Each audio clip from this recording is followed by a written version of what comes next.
I was scrubbing a sticky table when my mother announced to the entire room that my job was a family disgrace. Then my sister whipped out her phone, demanding the number for corporate. I gave it to her without blinking. She had no idea that line rings directly on my desk. They thought they were shaming a failure, but they were walking straight into a trap that would ban them from every single one of my stores forever. My name is Quinn Rogers, and the day I stopped explaining myself to my family was the day I truly started living. Even if they looked at my life and saw nothing but a train wreck, at 36 years old, I had successfully terrified my parents by doing the one thing no one in the Rogers bloodline was supposed to do. I quit a high-paying, soul-crushing corporate job to buy a failing coffee shop in Cleveland, Ohio. To them, it was not a pivot, it was a plummet. Before the coffee shop, I was a logistics and supply chain consultant. I spent 10 years living out of suitcases, billing clients $300 an hour to tell them why their factories were bleeding money. I worked 70 to 80 hours a week, surviving on airport sandwiches and sheer adrenaline. I was good at it, I was efficient, I was also hollowing out from the inside. One Tuesday morning, I woke up in a hotel room in Detroit and could not remember what city I was in or why it mattered. That was it. That was the moment the rubber band snapped. So, I took my savings and bought a place that was essentially a hole in the wall with a lease. The previous owner had let it rot. The espresso machine leaked gray water onto the floor. The inventory tracking consisted of sticky notes on a wall, and the debt load was terrifying. I bought it for pennies, but I inherited a financial crater. When I signed the papers, I did not see a cute little cafe for reading books. I saw a broken supply chain that I knew how to fix. I saw a margin problem I could solve. My family, however to put it mildly, did not share my vision. The Rogers family brand was success, but a very specific, sanitized kind of success. My father, Frank, was a man who loved the word practical. He measured human worth by the stability of a pension plan and the size of a lawn. My mother, Diane, was the curator of our public image, a woman who treated Christmas newsletters like press releases. Then there were my siblings. Vanessa was a lawyer with a firm that sounded like a sneeze and handled corporate litigation. Tyler was in finance, the kind of guy who talked about the market while chewing his steak. They were the golden children. They fit the mold. I was the glitch. I remember the first Sunday dinner after I bought the shop. It was one of those mandatory gatherings my mother insisted upon, where the food was always slightly cold and the judgment was piping hot. I had been up since 4 a.m. scrubbing grout and negotiating with a dairy supplier. So I smelled like bleach and stale milk. Vanessa looked at my hands, which were dry and cracked from the cleaning chemicals. She took a sip of her wine, her eyes flickering over me with a mixture of pity and amusement.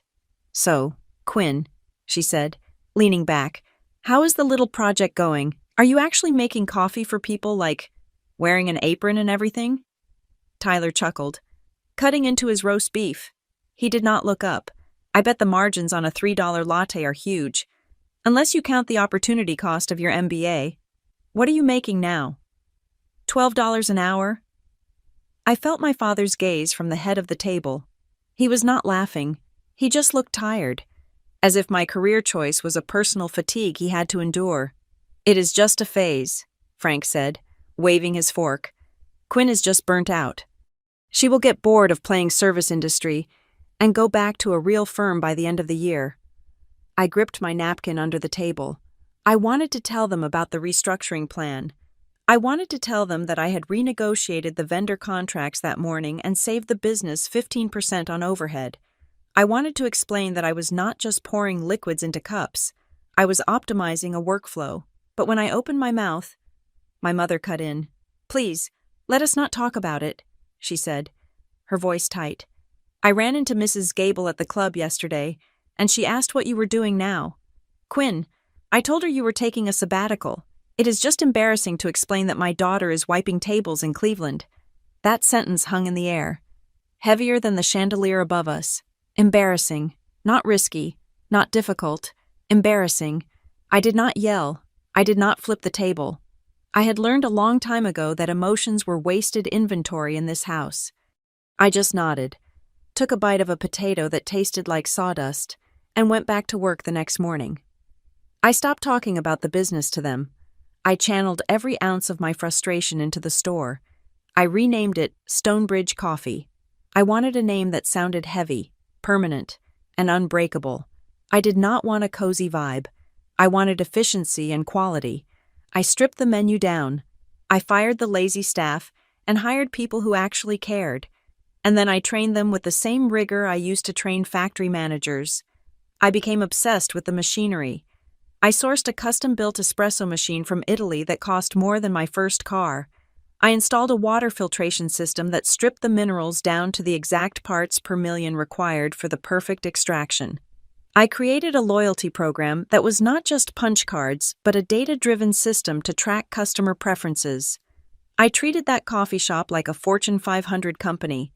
The results came fast. In the first 3 months, we broke even.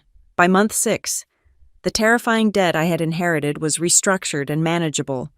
By month 8, we were profitable, not just keeping the lights on, but actually making real money.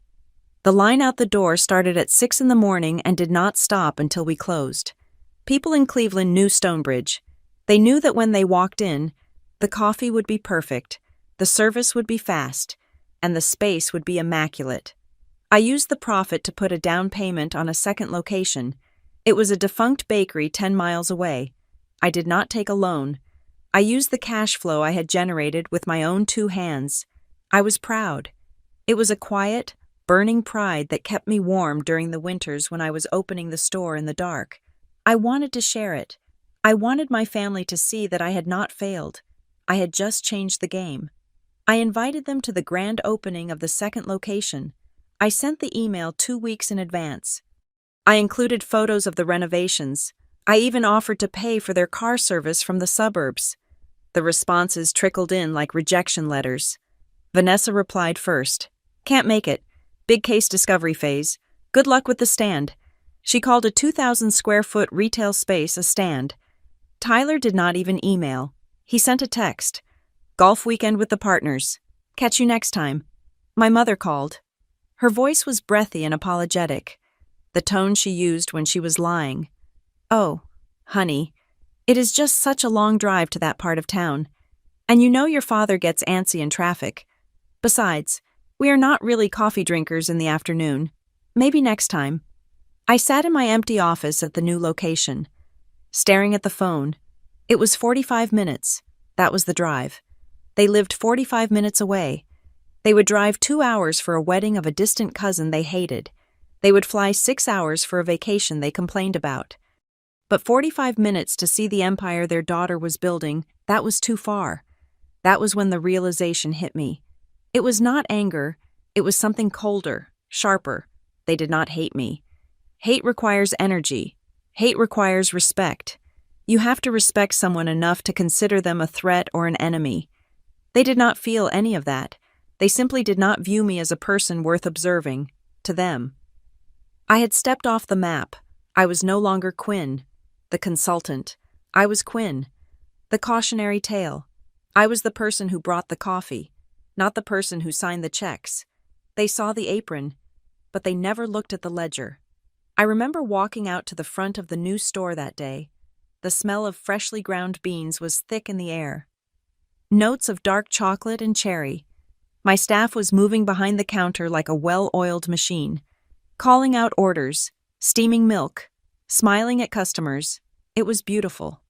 It was a symphony of logistics and service, and I was the conductor. I stood there and watched a young couple sit down with their lattes, looking around the space I had designed, the space I had paid for. They looked happy. My phone buzzed in my pocket. It was a text from my father. "Mom says you are opening another one. Don't overextend yourself. Small businesses are risky." He was giving me advice on a business he had never stepped foot in. He was assuming I was failing because he could not imagine a world where selling coffee was a success. I did not reply. I slipped the phone back into my apron pocket. I went behind the counter, rolled up my sleeves, and pulled a shot of espresso. The crema was thick and golden brown. Perfect. I realized then that I did not need them to come. In fact, I preferred it if they stayed away. They were living in a reality where titles mattered more than truth. I was living in the real world, where cash flow was king and competence was the only currency that counted. Let them think I am small. I thought, let them think I am struggling. Let them think I am scrubbing toilets and counting dimes. It is always better to be underestimated than to be understood. I wiped down the steam wand and looked at my reflection in the polished steel of the machine. I looked tired. Yes, my hair was pulled back in a messy bun, and there was a coffee stain on my sleeve, but I did not look hollow anymore. I looked like someone who owned something. I was building a stone bridge, and bridges are meant to be walked over, but they are also meant to be strong enough to carry the weight of everything that crosses them. My family chose not to cross. They chose to stay on their side of the river, safe and dry and arrogant. That was fine, because the water was rising, and I was the only one building a boat. I closed my eyes for a second, listening to the grinder whir. It was the sound of money. It was the sound of freedom. It was the sound of a future that did not include seeking approval from people who judged books by their covers and daughters by their job titles. I went back to work. I had a third location to scout, and I had a meeting with a roaster in Colombia via Zoom in 2 hours. I was Quinn Rogers. I was 36. I was a coffee shop owner, and I was just getting started. Time has a funny way of compressing when you are building an empire. One day you are counting quarters in a register in Cleveland, and the next, you are looking at a map of the Midwest where red pins mark your territory like a conquering army. The jump from 1 store to 5 felt like climbing a mountain without ropes, but the jump from 5 to 20, and then from 20 to 60, that felt like falling forward and realizing you had learned how to fly. Stonebridge Coffee stopped being a shop and started being a machine. I mastered the art of replication. I realized that the soul of a coffee shop was not just the barista smiling behind the counter. It was the supply chain that put the milk in the fridge before it went bad. It was the training manual that ensured a cappuccino in Detroit tasted exactly the same as a cappuccino in Minneapolis. I moved our headquarters to Chicago, renting a floor in a building that looked out over the lake. I hired a team of operations directors, marketing leads, and supply chain analysts. But I had a rule, a strict, non-negotiable rule that terrified the MBA graduates I interviewed. You could not work in my corporate office unless you had spent at least 6 months working the floor of a store. I did not care if you were a financial wizard or a marketing genius. If you had never cleaned a grease trap or dealt with a line of angry commuters at 7 in the morning, you did not get a desk at Stonebridge HQ. I wanted a culture built on respect for the grind, not on theoretical models. We were growing fast. Our revenue charts looked like hockey sticks. I was flying to New York to meet with investors and flying to Seattle to negotiate direct trade agreements with importers. I was featured on 3 different business podcasts in a single month.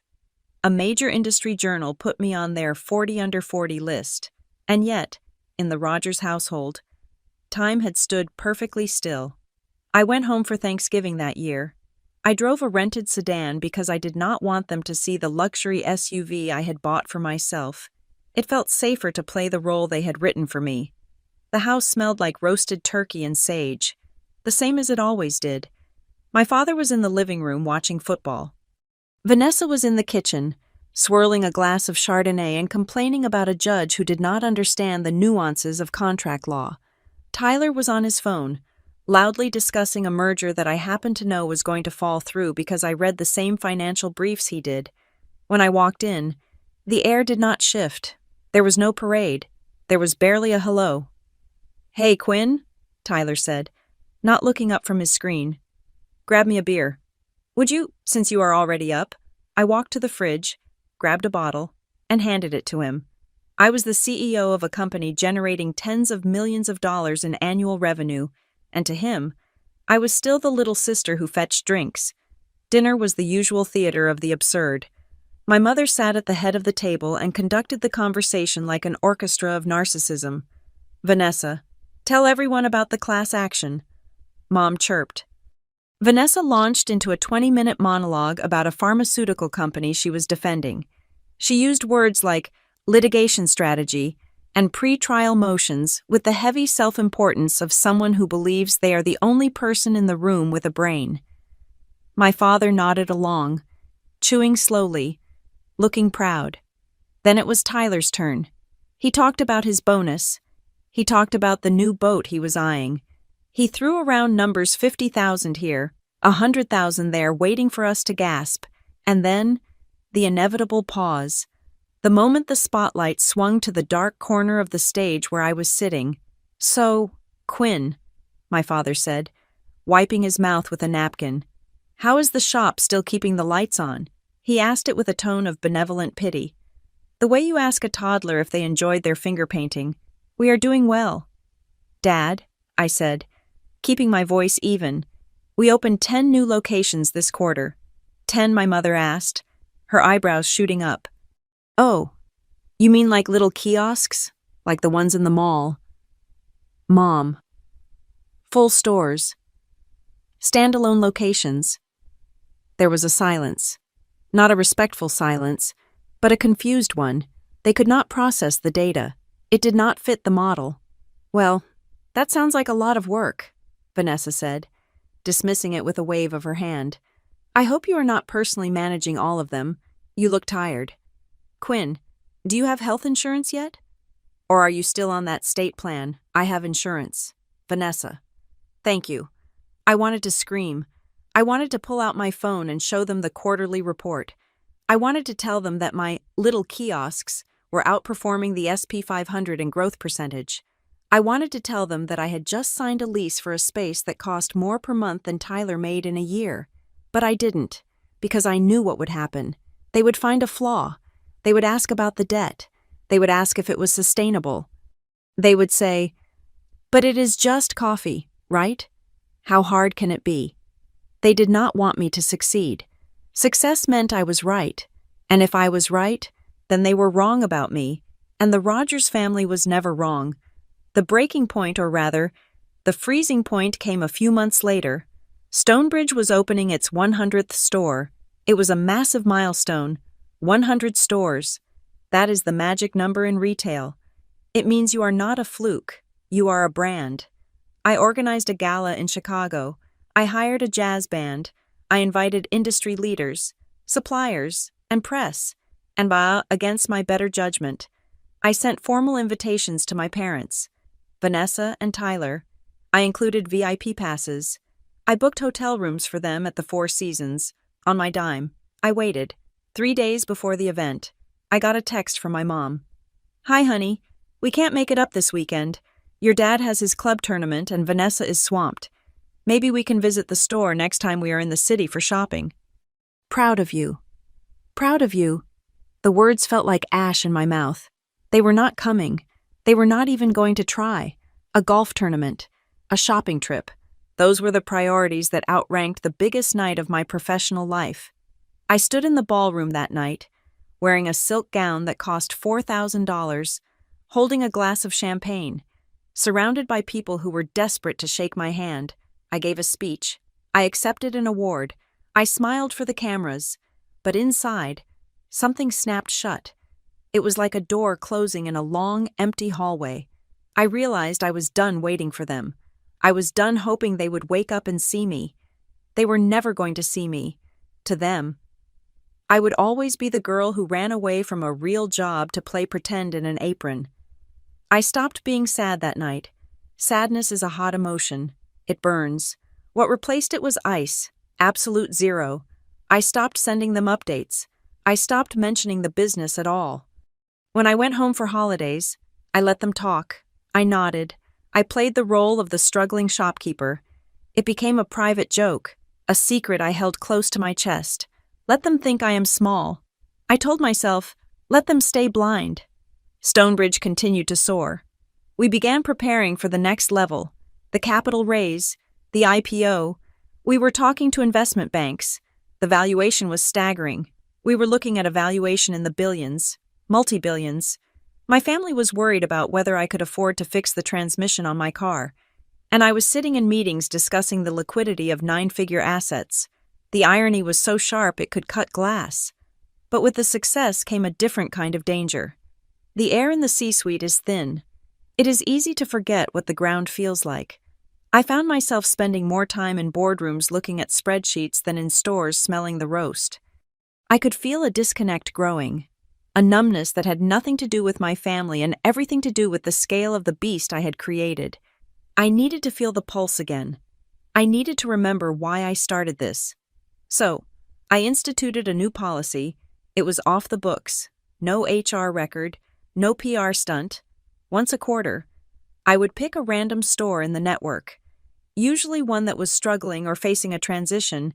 I would go in as Quinn, just Quinn, not the founder, not the CEO, just a transfer barista or a support staffer sent from another district to help out for a shift. I wore the standard uniform black polo, green apron, non-slip shoes. I tied my hair back. I left the Rolex at home and wore a cheap digital watch. I wanted to see the truth. I wanted to see if the bathrooms were clean when the district manager wasn't looking. I wanted to see if the managers were treating the staff with the respect I demanded. I wanted to feel the heat of the rush and the ache in my feet. My executive team thought I was crazy. My security chief hated it, but I insisted. It was the only time I felt real. It was the middle of October when I chose the location for my next shift. I pulled up the internal dashboard and sorted by lowest customer satisfaction score and pending renovation status. One store flashed red on the screen. Store number 042, Milwaukee, Wisconsin, located in a converted warehouse district that was up and coming but currently just looked run down. The notes on the file said it was scheduled for a full remodel in 2 weeks. The equipment was aging. The complaints were about wait times and ambiance. Perfect, I whispered to myself in my corner office. I blocked out my calendar. I told my assistant I was taking a personal day for a wellness retreat. I packed my bag. I put my hair in a messy bun. I looked in the mirror. I looked tired. I looked ordinary. I looked exactly like the disappointment my family thought I was. I drove up to Milwaukee the night before. I stayed in a mid-range motel near the highway. I woke up at 4 in the morning, the old familiar dread and excitement churning in my stomach. I had no idea that while I was driving north, my family was making plans too. I had no idea that a casual comment by a friend of Vanessa's about a trendy but trashy coffee spot in Milwaukee had sparked a road trip. I had no idea that the universe was conspiring to bring the two halves of my life together in a collision that would shatter everything. I pulled into the parking lot of Store 042. The sign was flickering slightly. The brickwork was chipped. It looked tired. It looked shabby. I took a deep breath, inhaling the cold Wisconsin air. "Time to make the donuts," I muttered, unlocking the back door with the code the regional manager had set up for me. I walked into the dark store, flipped on the lights, and listened to the hum of the refrigerators. I did not know it yet, but this shift was going to be the most expensive shift in the history of my family, and I was going to enjoy every single second of the bill coming due. Store 042 in Milwaukee was a ghost of what Stonebridge was supposed to be, but it had a pulse. The moment I walked in, I could smell the age of the building, a mix of old brick dust, damp wood, and the sharp, acidic bite of stale coffee from the drain pan that hadn't been flushed properly the night before. This was one of the original acquisitions we made 5 years ago, a former textile warehouse that we had retrofitted on a shoestring budget back when budget was a word that kept me awake at night. It was ugly. I'm the CEO, and I can say that. The paint near the condiment station was peeling in long, jagged strips, revealing the gray concrete underneath. The tables, once a trendy reclaimed wood, were now just scratched and sticky, the varnish worn down by thousands of elbows and laptops.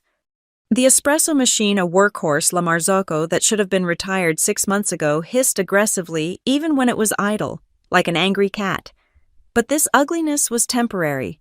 The renovation budget was approved. The contractors were scheduled to gut the place in exactly 14 days. For now, though, it was in that dangerous limbo, functional enough to stay open, but shabby enough to look neglected. It was the perfect place for me to hide. I clocked in at 5:30 in the morning. My uniform was a standard-issue black polo. Slightly faded from washings, I kept a set of lived-in uniforms for these undercover shifts. and a green apron that I tied tight around my waist. My name tag was a simple plastic rectangle that read Quinn in white letters. No title, no founder, just Quinn, the store manager, Evan Price, was already there, counting the cash drawer with the intensity of a bomb defusal expert. Evan was 27, with the kind of nervous energy that makes for a great operations manager if you can channel it, or a heart attack victim if you can't. He didn't know who I was. To him, I was just Quinn from the Chicago district, a float staffer sent to cover a gap in the roster because 2 of his baristas had the flu. "Morning, Quinn," Evan said, not looking up from the register. "Thanks for coming up. It is going to be a grinder today. The grinder on the left is acting up, so we are single-hopping it until the tech gets here at noon, and the ice machine is making a sound like a dying whale. So just kick it if it jams. Understood," I said, tying my hair back. "I will take the bar. You handle the register." Evan looked at me, assessing. "You sure the morning rush here is not a joke? We get the warehouse shift change and the commuters hitting the highway. It gets heavy. I can handle it," I said, keeping my face neutral. I have worked high volume before. Evan nodded, though he looked skeptical. "All right, just do not drown. If you get buried, yell. I will jump in." I liked him immediately. He was stressed. He was working with subpar equipment, but he was protective of his team. That was leadership. I made a mental note to check his file later. The doors opened at 6, and the world came rushing in. For the next 3 hours, I was not a billionaire CEO preparing for an IPO. I was a machine. My hands moved with a muscle memory that never really fades. Grind, dose, tamp, lock, pull, steam, pour, serve, next, grind, dose, tamp. The heat behind the bar was stifling. The ventilation system was on the list of things to be fixed in 2 weeks, which meant right now. The steam from the machine and the body heat of 40 people packed into the small waiting area had nowhere to go. Sweat trickled down my back. My feet, encased in sensible non-slip shoes, began to throb against the hard tile floor. But I loved it. I loved the noise. The clatter of ceramic mugs, the roar of the steam wand, the heavy bass of the indie rock playlist Evan had curated. It was chaos, but it was honest chaos. In the boardroom, people lied with statistics. In a coffee shop during a rush, you cannot lie. You either make the drink fast enough, or you don't. The feedback loop is instant. "Hey," Quinn Evans shouted over the din. 3 lattes, oat milk, extra hot, and a cortado. "Got it," I shouted back, my voice finding that projection pitch I hadn't used in months. I was moving in a rhythm, sliding past Evan in the narrow workspace, anticipating his movements. We fell into a dance, the silent communication of a good crew. I handed off a tray of drinks to a customer, a guy in a construction vest who looked like he hadn't slept in a week. "Thanks, sweetheart," he grunted, taking a sip. "Damn, that is good." "Thanks," I said, wiping the counter. That right there, that simple interaction. It was worth more to me than 1,000 accolades from investors. I was solving a problem. He was tired. I gave him caffeine. Transaction complete. Value delivered. Around 9 o'clock. The rush shifted from commuters to the laptop crowd. The vibe changed. It became less frantic but more scrutinizing. I noticed a young woman in the corner, phone set up on a tripod, talking to a screen. "So, guys, I am at this total hole-in-the-wall spot in the warehouse district," she was saying, gesturing around. "It is super grungy. Like, look at that wall. But the coffee is surprisingly fire. It is called Stonebridge, but not the fancy ones you see in the suburbs. This one is like vintage poverty chic, I don't know, but I am vibing." I suppressed a smile. Vintage poverty chic. Marketing would have a field day with that. But her camera swept across the room, catching the scuffed floors and the flickering light fixture. It was live. Everything was happening in real time. I went back to cleaning the steam wand. The lull was starting. I could finally breathe. I grabbed a rag and started wiping down the drip tray, scrubbing at a stubborn spot of dried milk. I was bent over, focused on the task, enjoying the ache in my shoulders because it felt earned. The bell above the door chimed. "Welcome to Stonebridge," Evan called out, his voice automatic. I did not look up immediately. I was rinsing the rag, but then I heard the voice. "Oh, good Lord. Look at this place. Frank, are you sure this is the right address?" My blood turned into liquid nitrogen. I knew that voice. I knew the cadence, the pitch, the slight edge of disdain that coated every vowel. It was my mother. I froze. My hands were still in the sink. Under the running water, I stared at the stainless steel drain, my heart hammering against my ribs like a trapped bird. No, it was impossible. They lived in Ohio. They did not come to Milwaukee. They did not drink coffee at 10 in the morning in a warehouse district. Maybe I was hallucinating. Maybe the heat and the exhaustion were making me hear things. Then came the second voice. It says Stonebridge on the sign. Diane. But it looks like a dump. Maybe it is a franchise. One of the bad ones. My father. I slowly turned off the tap. The silence behind the bar felt deafening. Even though the music was still playing, I dried my hands on my apron, moving like a robot. I looked up. They were there, standing in the entrance, looking as out of place as penguins in a desert. My father was wearing his golf windbreaker, looking around with a sneer of inspection. My mother was clutching her purse tight to her body, as if the peeling paint on the walls might reach out and steal her wallet. And behind them, looking at their phones, were Vanessa and Tyler. Vanessa was dressed in a sharp blazer, looking every inch the high-powered attorney on a day off. Tyler was wearing a Patagonia vest, looking like every finance bro I had ever fired. I stood there, paralyzed. I had spent years building a fortress of distance between us. I had missed Christmases. I had dodged calls. I had built a billion-dollar wall of silence. And now, they had just walked through the front door of the one place on earth I thought I was invisible. Why were they here? "Excuse me," Vanessa said, stepping up to the counter. She did not look at me. She looked at Evan. "Do you have a restroom? And is it clean?" Because looking at this, she gestured vaguely at the room. "I have my doubts. The customer restroom is just down the hall to the right," Evan said, his smile tight but professional. "And yes, we check it every hour."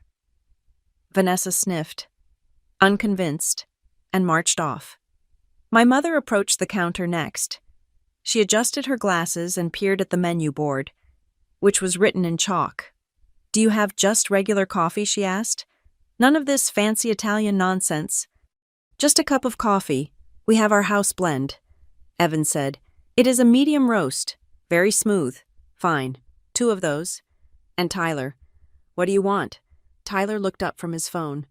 "I will take a flat white, oat milk, and make sure it is not too hot. I have sensitive teeth."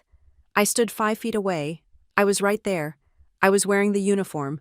I was standing next to the espresso machine. And they did not see me. They saw a barista. They saw a worker. They saw part of the furniture. My mother's eyes swept over me once, glazed over, and moved back to Evan. I was just a shape in an apron. I felt a strange, twisting sensation in my gut. It was a mix of relief and humiliation. Relief that I wasn't being confronted, and humiliation that I was so insignificant to them that even my physical presence didn't register. "Quinn," Evan said, turning to me. "Can you start the flat white?" He said my name. "Quinn." My mother's head snapped up. She looked at Evan. Then she looked at me. Really looked at me this time. She squinted, leaning over the counter slightly. I saw the recognition hit her like a physical slap. Her eyes went wide. Her mouth opened, then closed, then opened again. She grabbed my father's arm. "Frank," she hissed. "Frank, look," what my father grumbled. Looking away from the ceiling he was inspecting. "Look." Behind the counter, my father looked at me. He blinked. He took off his glasses, cleaned them on his shirt, and put them back on. "Quinn," he said. His voice was not loud, but it cut through the room. I took a deep breath. There was no running now.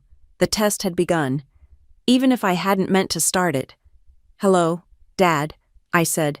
My voice was calm, scarily calm. "Hello." "Mom." Vanessa was walking back from the bathroom.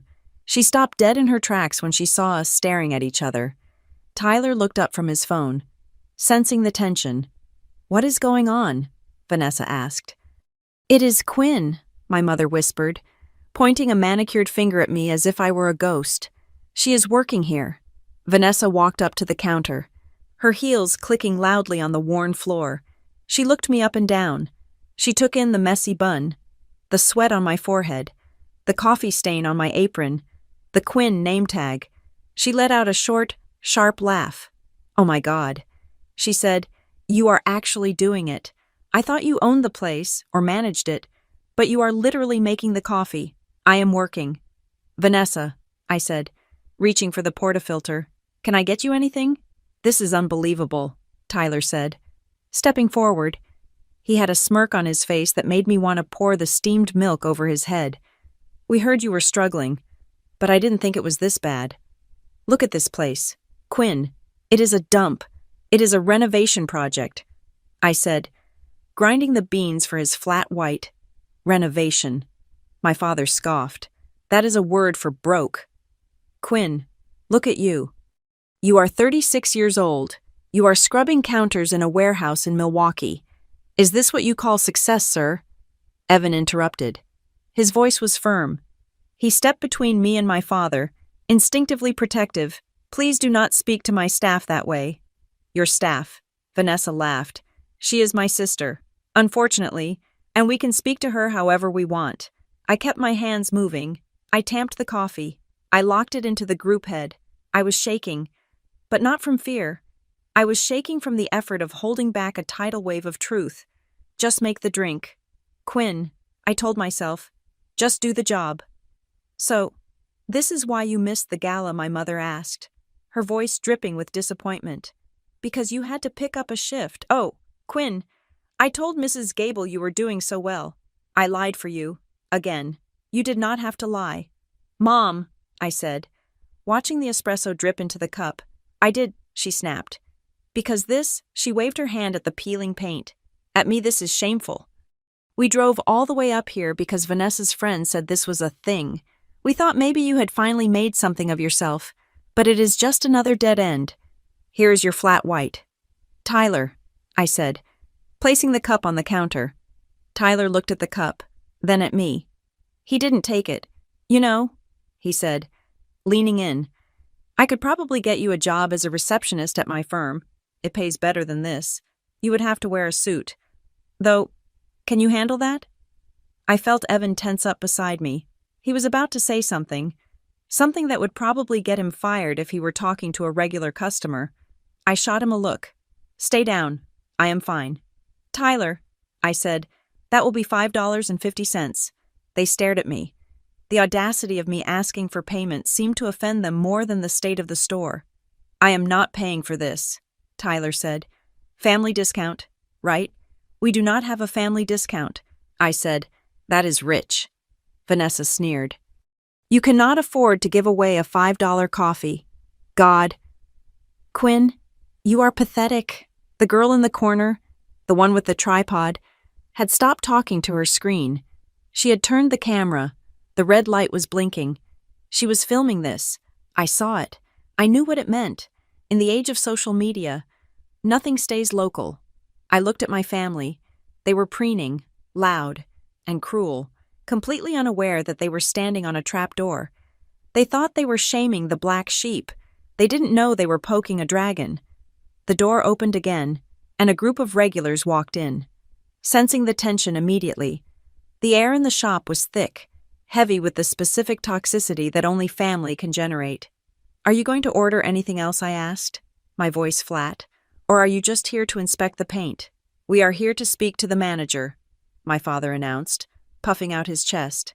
"I am the manager," Evan said, crossing his arms. "And I am asking you to lower your voices or leave. You are disturbing the other customers." "Oh, we are not leaving," Vanessa said, pulling out her phone. "In fact, I want the number for corporate." "Right now?" Corporate Evan asked. Confused? "Yes. Corporate," she snapped. "I want to report this store. It is unsanitary. The service is hostile. And frankly, having an employee like her," she pointed a finger at me, is a liability to the brand. I want to file a formal complaint. I looked at Vanessa. She was holding her phone like a weapon. She wanted to destroy me. She wanted to get me fired from my own company. I felt a cold smile tug at the corners of my mouth. It was the first time I had smiled in an hour. "You want corporate?" I asked. "Yes," she said. "Give me the number, unless you are afraid they will fire you." I reached under the counter. I pulled out a small business card from the hidden stack we kept for emergencies. It had a number on it. A number that routed to a very specific desk in Chicago. "Here," I said, sliding the card across the counter. Vanessa snatched it up like a trophy. She smirked at me, a victorious, ugly smirk. "You are done. Quinn," she whispered, "you are so done." She dialed the number. I picked up a rag and started wiping the counter again. I didn't look at Evan. I didn't look at the camera in the corner. I just listened to the dial tone on her speakerphone, waiting for the connection that would bring the ceiling down on their heads. They had no idea. They absolutely no idea. The bell above the door jangled again. But this time, it felt less like a welcome and more like a warning shot. My mother, Diane, stood there, clutching her purse as if the very air of the shop might stain her cashmere coat. She blinked, her eyes adjusting from the gray Milwaukee morning to the warm, dim light of the cafe. Her gaze swept over the scuffed floors, the line of impatient customers, and finally settled on the counter, on me. It wasn't a look of maternal warmth. It was the look a botanist might give a withered plant they had long ago stopped watering, a mix of validation and disappointment. She took in the green apron, the sweat on my forehead, the milk stain on my sleeve. She saw the name tag that just said Quinn. "Oh, for heaven's sake," she breathed, loud enough for the first 3 people in line to turn their heads. "Frank, look!" My father, Frank, lumbered in behind her. He was wearing his weekend casual attire, which cost more than my entire staff's monthly wages combined. He squinted at me, then at the menu board with the peeling chalk, then back at me. "Quinn." He said it like a question, but not really. It was an accusation. "This is it. This is the business." He looked around the shop, his lip curling. "Billed as a premium coffee experience," he scoffed, kicking the leg of a table that had a wobbly shim under it. "Look at this furniture. Scratched? Cheap? This isn't a brand. Diane, it is a garage sale with an espresso machine. It is filthy, absolutely mediocre." I felt my spine lock into a rigid line. I had trained myself for years to endure their judgment over the phone, but having it live, right in my face, while I was holding a pitcher of steaming milk, was a different kind of burn. "Hello, Dad." "Mom," I said. My voice was low, steady. I did not smile. I did not offer a hug. I just set the pitcher down on the drain tray with a soft clink. Vanessa breezed in next, shaking an umbrella that wasn't even wet. She looked sharp, polished, and ready to dissect something. Her eyes landed on me, and a slow, cold smile spread across her face. It was the smile she used when she found a loophole in a contract. "Wait," she laughed, a brittle sound that cracked the ambient noise of the shop. "You are actually working the bar like manually." "I am working, yes," I said, wiping the counter. The motion was repetitive, soothing. It kept my hands from shaking. "You are 36 years old." "Quinn?" Vanessa said, leaning her elbows on the counter, invading my workspace. 36, and you are frothing milk for minimum wage, I mean. I knew things were tight when you stopped coming to the Cape, but wow. Tyler, the baby of the family and the biggest ego, brought up the rear. He stood behind Vanessa, looking at his phone, then looked up at me with that pitying grimace that men in finance use when they talk to anyone who doesn't work in finance. "We told you, didn't we?" Tyler said, shaking his head. "We told you this passion project was a bad call. You had an MBA. You had a career. You should have listened to us. Now look at you, selling coffee." "It is embarrassing. Quinn, honestly." I looked at them, really looked at them. For years, I had craved their approval. I had wanted them to see the PL statements, the growth charts, the empire, but standing there, under the harsh fluorescent lights of my oldest, ugliest store, I realized something. They didn't want me to succeed. My failure was the glue that held their superiority together. "What can I get for you?" I asked. "There is a line." "We are family," my mother snapped. "We do not stand in line." "Everyone stands in line," I said. My voice was quiet. But it carried, behind them, a guy in a hoodie, one of my regulars. A freelance graphic designer named Marcus shifted his weight. He held up his phone. At first, I thought he was checking a text, but the angle was wrong. He was recording. "Excuse me," Evan said. He stepped out from the back office, sensing the shift in the atmosphere. He moved next to me, his shoulder brushing mine. "Is there a problem here?" My father turned his glare on Evan. "And who are you?" "The shift supervisor of this disaster." "I am the store manager," Evan said, his voice firm. He was 27, younger than Tyler, but he had 10 times the backbone. "And I need to ask you to lower your voices. You are disturbing our guests." "Guests?" Vanessa scoffed. She looked around at the warehouse-style interior, the exposed brick that needed repointing, the eclectic mix of customers. "You call these people guests, and you call this a store. It is a shabby store. That is what it is. It is a shabby, run-down little hole." She turned back to me. "Quinn, seriously, how can you stand it? The smell in here is stale.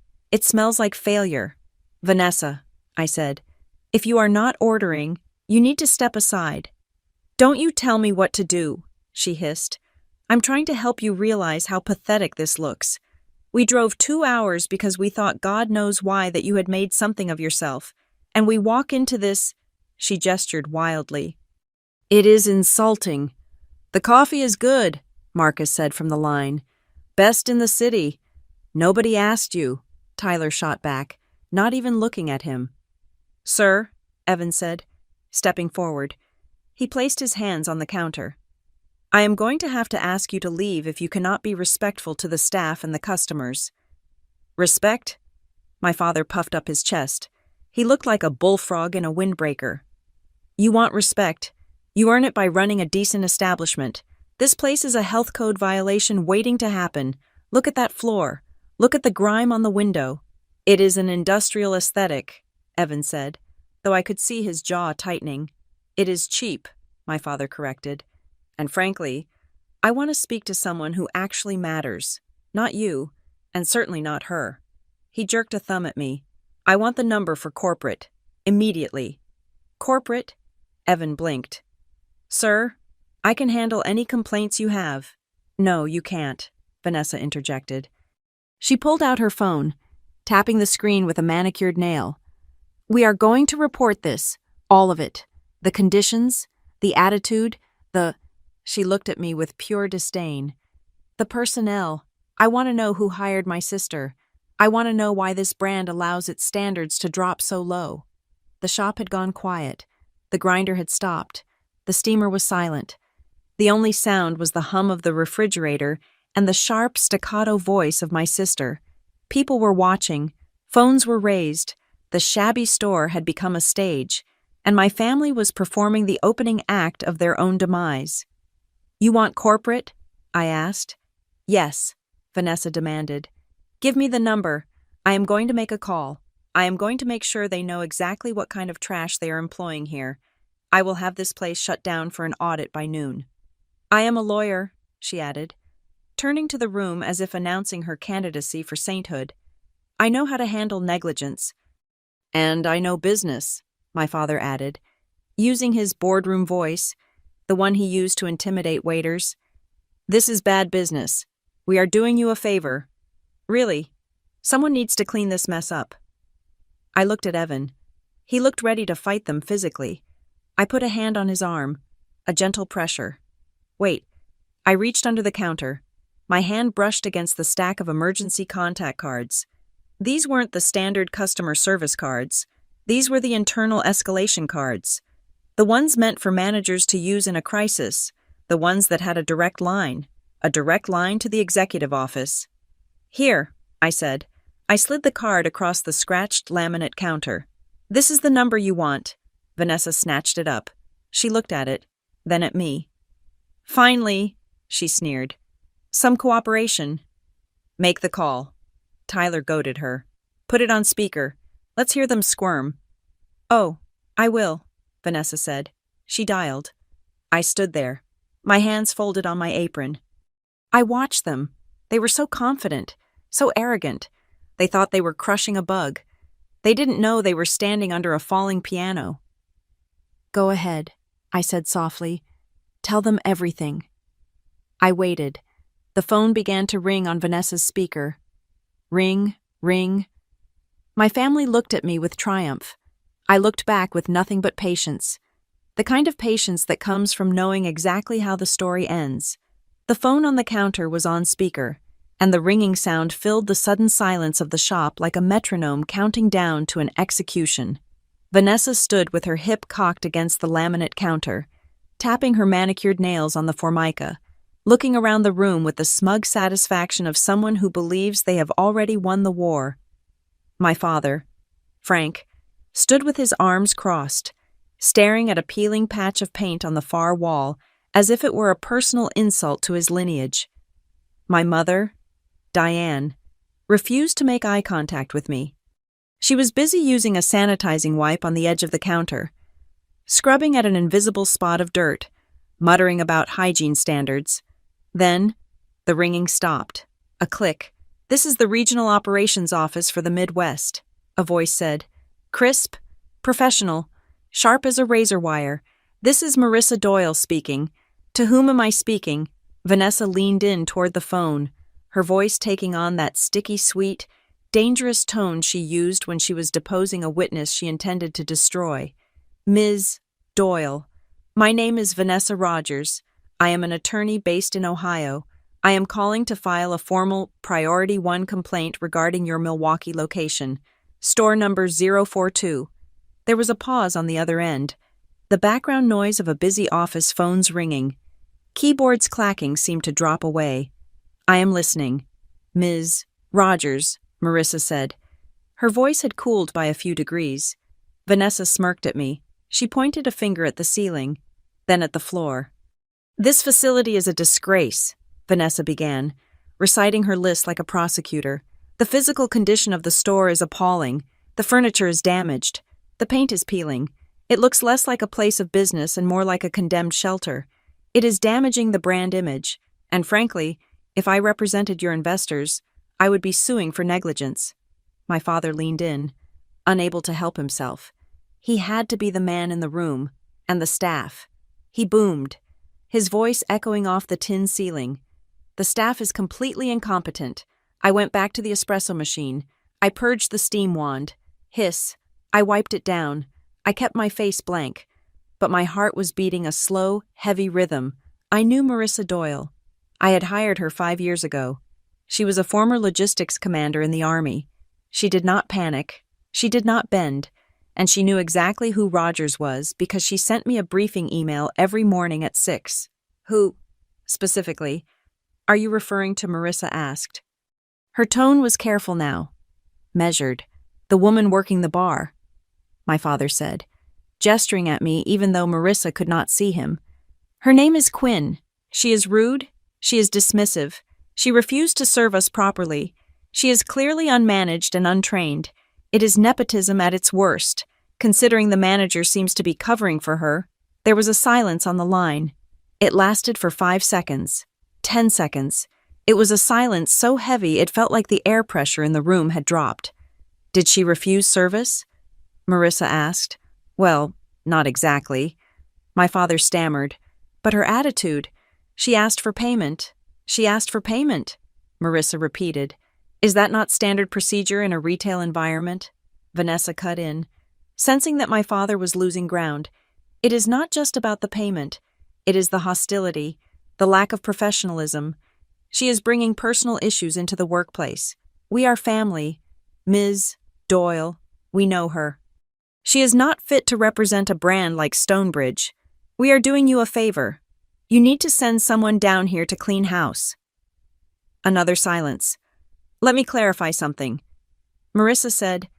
Her voice was no longer cool. It was icy. You are stating that the employee, Quinn Rogers, was physically aggressive. No, Vanessa said. Did she use profanity? No. But did she abandon her post? No, Vanessa snapped. You are missing the point. The point is that the store is a dump and the employee is an embarrassment. We want this logged. We want disciplinary action taken immediately. I continued to tamp coffee grounds into the portafilter.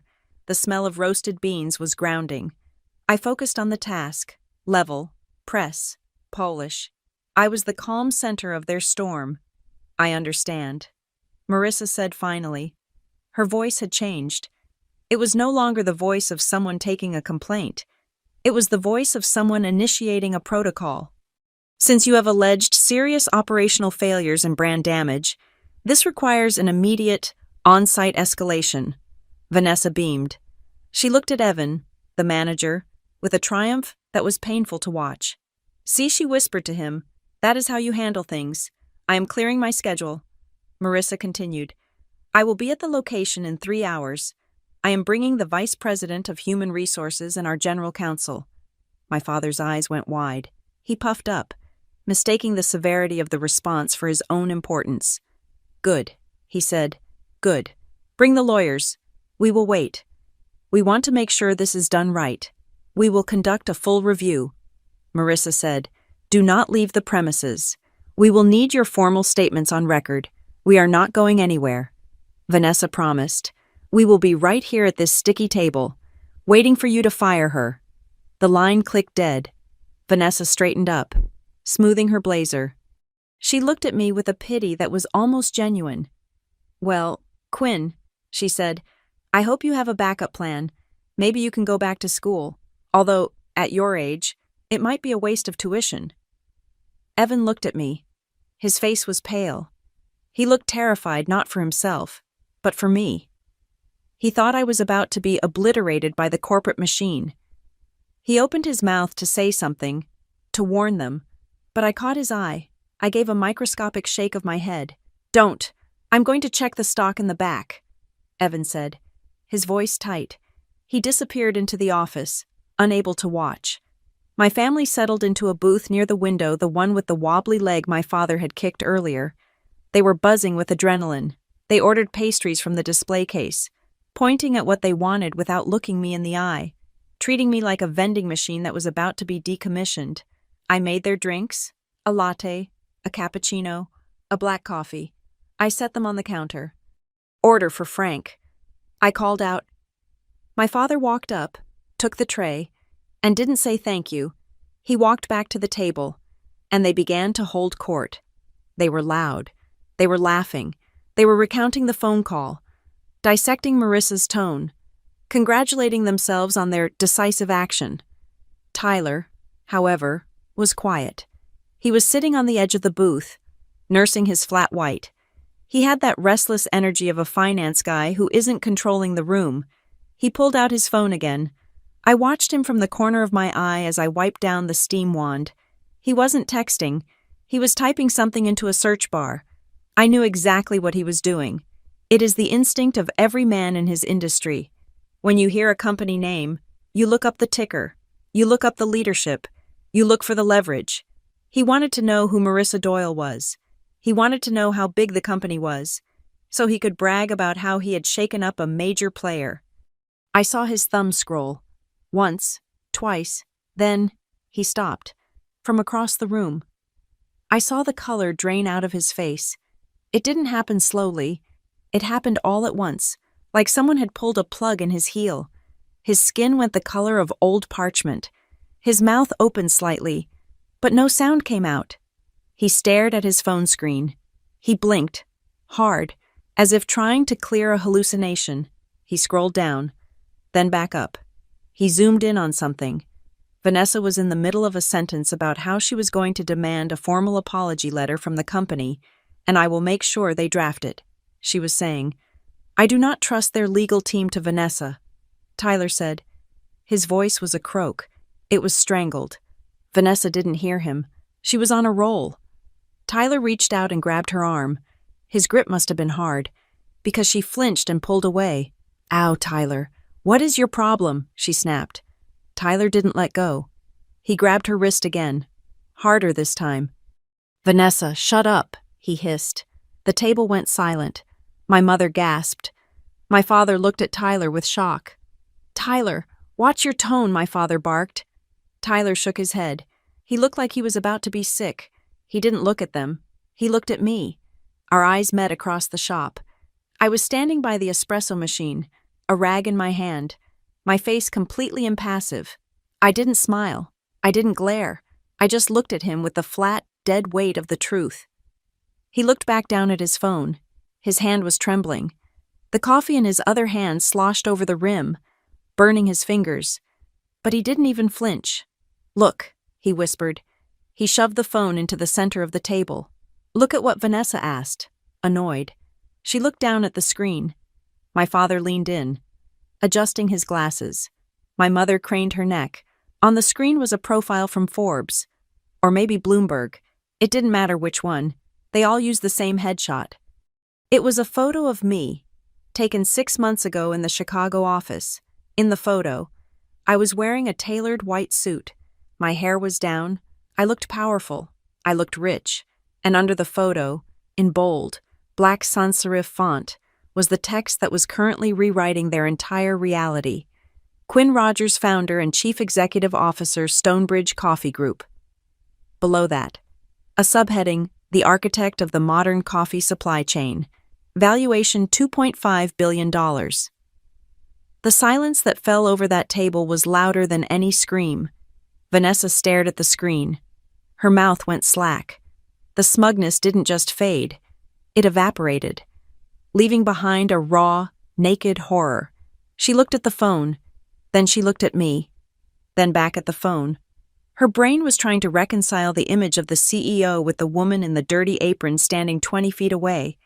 The math didn't work. It couldn't work. "No," my mother whispered. She brought a hand to her mouth. "That is a mistake. That is a different Quinn Rogers. It is her." "Mom," Tyler said. His voice was hollow. "Look at the face. It is her." My father stood up. He stood up slowly, like an old man. He looked at the phone. Then he turned his head toward me. His face was gray. The arrogance was gone, replaced by a confusion so deep it looked like dementia. "Quinn," he said. I didn't answer. I picked up a glass, polished it, and set it on the rack. Vanessa dropped her briefcase. It hit the floor with a heavy thud, spilling a few papers onto the dirty floor she had just complained about. She didn't move to pick them up. She looked at the business card I had given her, the one she had used to call Marissa. "You," she stammered. "You gave me the number." I turned to face them fully. I rested my hands on the edge of the counter. I looked at the four of them, the people who had defined me by my failures for my entire life. I looked at the fear in their eyes. It wasn't the fear of being wrong. It was the fear of power. They realized, in that second, that they were not the predators in the room. They were the prey. I didn't yell. I didn't gloat. I didn't say, "I told you so." I just checked my watch. My cheap plastic digital watch.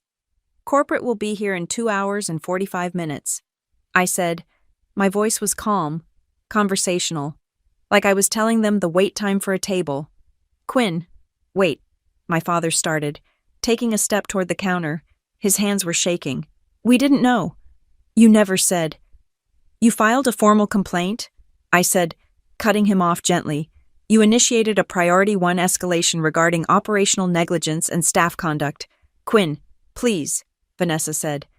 Her voice was high, frantic. She stood up, her lawyer confidence shattering into pieces. "I was just trying to help. We can call them back. I can explain it was a misunderstanding." I picked up a new pitcher of milk. "You cannot call them back," I said. "The ticket is logged. The regional director is en route. Legal is en route." But Tyler started. "Sit down," I said. I didn't shout it. I said it with the authority of someone who signs the paychecks of 3,000 people. "Sit down and wait. You wanted to see how this company is run. You wanted to see corporate. They are coming." I turned my back on them. I faced the espresso machine. Evan came out of the back office, looking nervous. He saw my family sitting in the booth, pale and silent, looking like they were waiting for a funeral to start. He saw me working the machine. "Everything okay?" Evan whispered. "Everything is exactly according to procedure." "Evan," I said. I pulled a shot of espresso. The dark liquid poured into the cup. Rich and perfect. 2 hours and 40 minutes left. I had waited 36 years for them to see me. They could wait 3 hours to see what I was actually capable of. The 2 hours that followed were a study in slow-motion suffocation.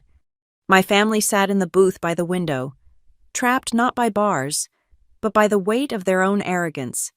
The air around their table was thick with whispered accusations and frantic scrolling on phone screens. I stayed behind the counter. I kept working. I wiped down the hopper. I restocked the cups. Every movement I made was deliberate, a visual reminder that I was still doing the job they had mocked. Only now, they knew exactly who was wearing the apron. About 20 minutes after the revelation, Vanessa stood up. She smoothed her skirt, put on her best, reasonable negotiator face, and walked over to the counter.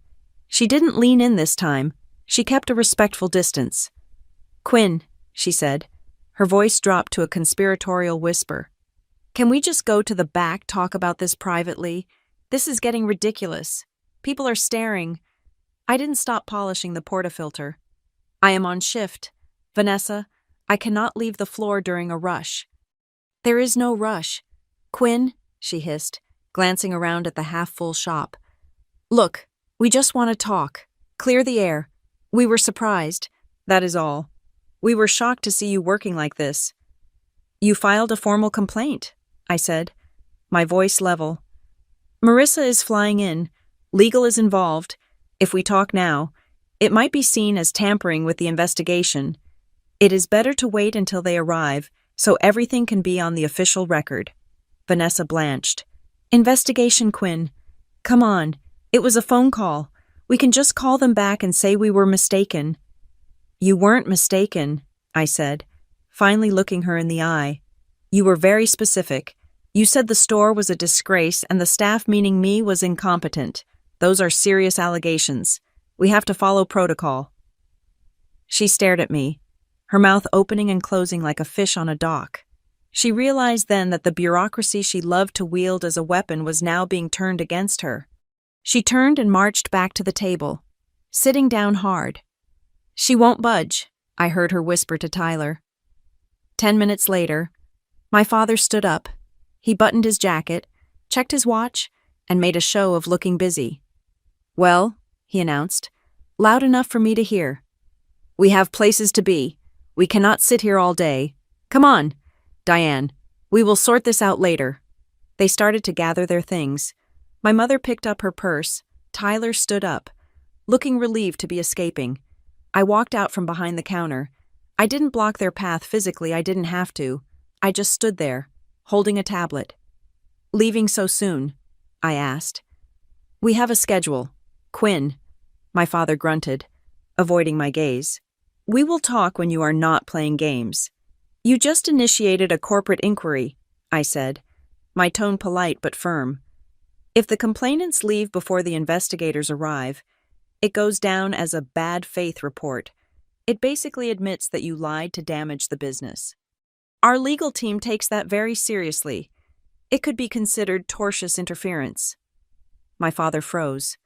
The legal jargon hit him harder than an emotional plea ever would have. He looked at Vanessa. "Is that true?" he asked. Vanessa looked sick. "It could be interpreted that way. If we leave now, it looks like we were just harassing the staff." "Which you were," I added helpfully. My father turned a shade of purple I had never seen before.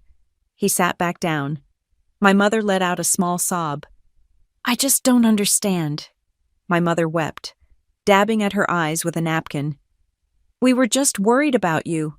Quinn, a mother worries. Seeing you here in this place, we thought you had lost everything. We were trying to help you get back on your feet." I watched her cry. It was a performance I had seen 1,000 times. It was the same cry she used when I missed a cousin's wedding or didn't wear the dress she bought me. It was weaponized frailty. "You weren't worried, Mom," I said softly. "You were embarrassed. There is a difference. I am proud of you, she wailed, her voice rising an octave. I have always been proud. I tell everyone my daughter is a CEO. I didn't know it was this company. A customer 2 tables away snorted into his latte. It was Marcus, the graphic designer. He shook his head, muttering, "Bullshit," under his breath. Even the strangers in the room could smell the lie. I went back to the counter. Memories started to flash in my mind. Unbidden. I remembered calling them when I opened the 10th store. That's nice, honey. But Tyler just got a promotion. I remembered the article in the Chicago Tribune. I had sent the link to the family group chat. Seen by everyone. No replies. I remembered the Christmas dinner where I sat at the end of the table, listening to them discuss Vanessa's new BMW for 40 minutes, while I had just closed a deal to acquire a roasting facility in Costa Rica. I hadn't said a word then. I had just eaten my cold potatoes and smiled. They didn't want a CEO daughter. They wanted a prop. And since I didn't fit the script, they had written me out of the show. I am so sorry. Quinn, Evan whispered. He was standing next to me, organizing the tea bags. His hands were shaking slightly. I should have stopped them sooner. I shouldn't have let them talk to you like that. I failed you. I turned to him. Evan, stop. You defended your staff against abusive customers. You followed protocol. You called the line when they demanded it. You did everything right. If you had known who I was, you would have treated them differently, and that would have been wrong. You treated them exactly as they deserved. He looked at me, relief washing over his face. I thought I was going to be fired for letting your family call the store a dump. The store is a dump, Evan. I smiled. That is why we are fixing it. You are doing a good job. Keep your head up. Just then, I noticed a man in a gray pea coat sitting near the door. He had a laptop open, but he wasn't looking at the screen. He was looking at us. He had been there for an hour, quietly observing. He stood up and walked to the counter. Excuse me, he said. I didn't want to intrude, but are you Quinn Rogers? I stiffened. I am. I'm David Miller, he said, extending a hand. I write for the Milwaukee Business Journal. I came in for coffee. But well, I recognize the name, and I couldn't help but overhear the commotion. Is it true that Stonebridge is looking at an IPO? And is it true that your family just tried to report you to yourself? My stomach dropped. Of course, a journalist, in the one store I chose to hide in. Mr. Miller, I said, keeping my voice professional. I am just working a shift today. I have no comment on market rumors or private family matters. He smiled. It was the smile of a man who already had his lead paragraph. Right, no comment. But the video the kid in the corner posted is already trending on Twitter locally. CEO gets Karened by her own mom. It is quite a story. My phone buzzed in my pocket, then again, then it started vibrating continuously. I pulled it out. It was our VP of Public Relations, then my assistant, then the Director of Marketing. The texts were piling up. Alert viral video from Store 042. Is that you in the apron press is calling? I silenced the phone. I didn't answer a single one. I just sent one text to the PR lead. Stand down. Let it play out. Do not issue a statement until I give the order. Follow standard procedure. I looked back at the booth. They were arguing now. The unity was fracturing under the pressure of the weight. You shouldn't have Googled it, Vanessa hissed at Tyler. If we didn't know, we could have played dumb. Me, Tyler shot back, his face red. You are the one who demanded the number. You are the one who had to make a scene. I told you to just drink the coffee. I was defending the family name, Vanessa shouted. You were showing off? Tyler yelled. Stop it! My father slammed his hand on the table. Both of you. The problem isn't us. The problem is her. He pointed a shaking finger at me across the room. Why didn't she tell us who keeps a secret like this? It is deceitful. She set us up. I walked over to the table with a pitcher of water to refill their glasses. I moved silently. I didn't set you up, Dad, I said as I poured water into his glass. He looked up at me, his eyes full of defensive rage. You did. You let us sit here and make fools of ourselves. Why didn't you just say, "Hey, I own the company"? Why did you let us think you were this?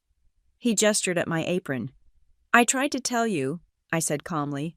5 years ago, I sent you the business plan. You said it was cute. 3 years ago, I invited you to the headquarters. You said it was too far.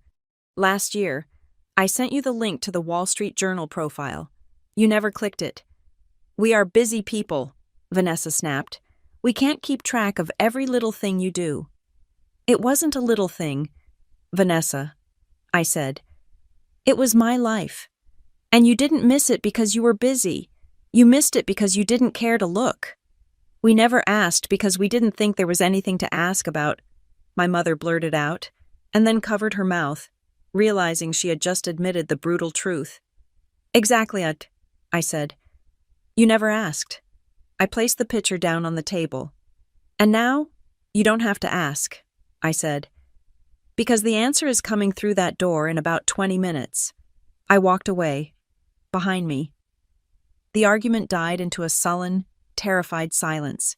They were trapped in the amber of their own choices. And for the first time in my life, I wasn't the one trying to break them out. I was just the one checking the clock. At exactly 2 o'clock in the afternoon, the atmosphere in the coffee shop shifted.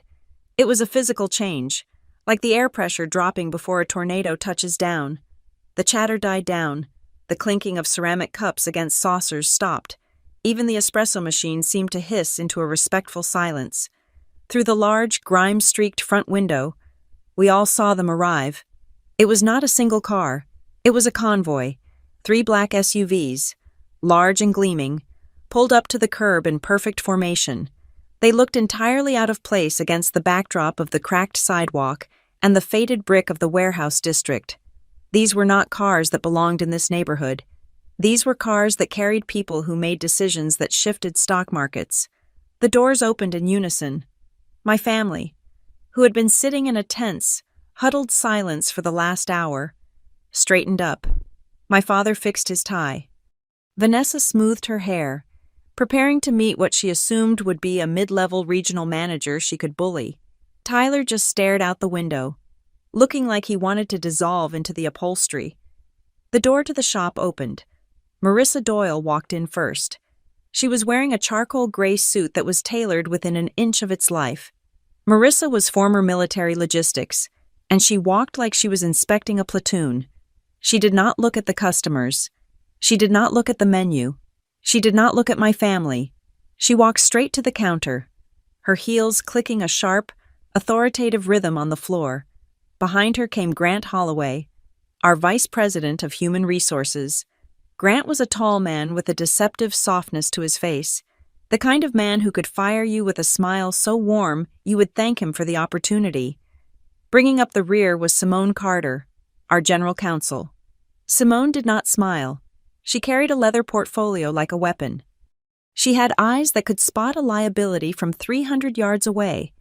The 3 of them reached the counter. They stood shoulder to shoulder, a wall of corporate power. Marissa looked at me.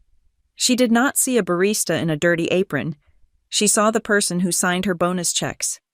"Good afternoon, Ms. Rogers," Marissa said.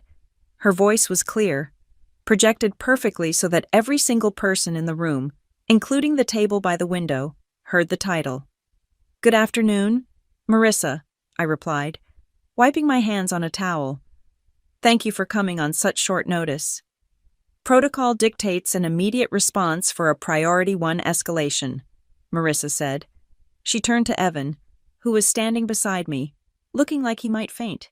"You are Store Manager Price." "Yes, ma'am," Evan squeaked. "I need the incident log, the shift roster, and the security footage from the last 4 hours downloaded to a secure drive. Now, please." "Yes, ma'am," Evan said, scrambling toward the back office. Only then did Marissa turn slowly, deliberately, to face the booth by the window. My family was frozen. My father was half standing, his mouth slightly open. Vanessa was gripping the edge of the table so hard her knuckles were white. They were not looking at a manager they could intimidate. They were looking at an executive team that billable hours could not buy. Marissa walked over to their table. With Grant and Simone flanking her, I stayed behind the counter, the silent observer. "I am Marissa Doyle, Regional Operations Director," she said, looking down at them. "This is Mr. Holloway, Head of Human Resources, and Ms. Carter, General Counsel. We are here to address the formal complaint filed regarding this location and its staff." My father cleared his throat. It was a wet, nervous sound. "Now, see here," he began, trying to summon the bluster he had used earlier. "There seems to have been a misunderstanding. We didn't realize who—" Marissa cut him off. She didn't shout.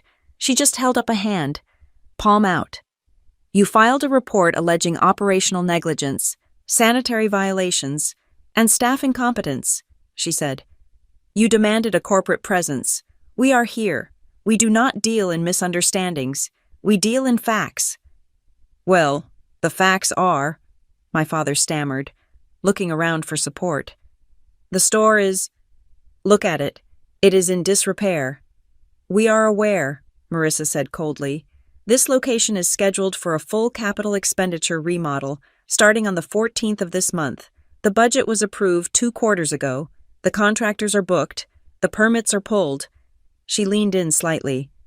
"The reason you view this as negligence is because you are not part of the operational chain of command. You are seeing a snapshot. We are seeing a timeline. Your assessment is factually incorrect and operationally irrelevant." My father deflated. He sat back down, his mouth shutting with a click. Simone Carter stepped forward.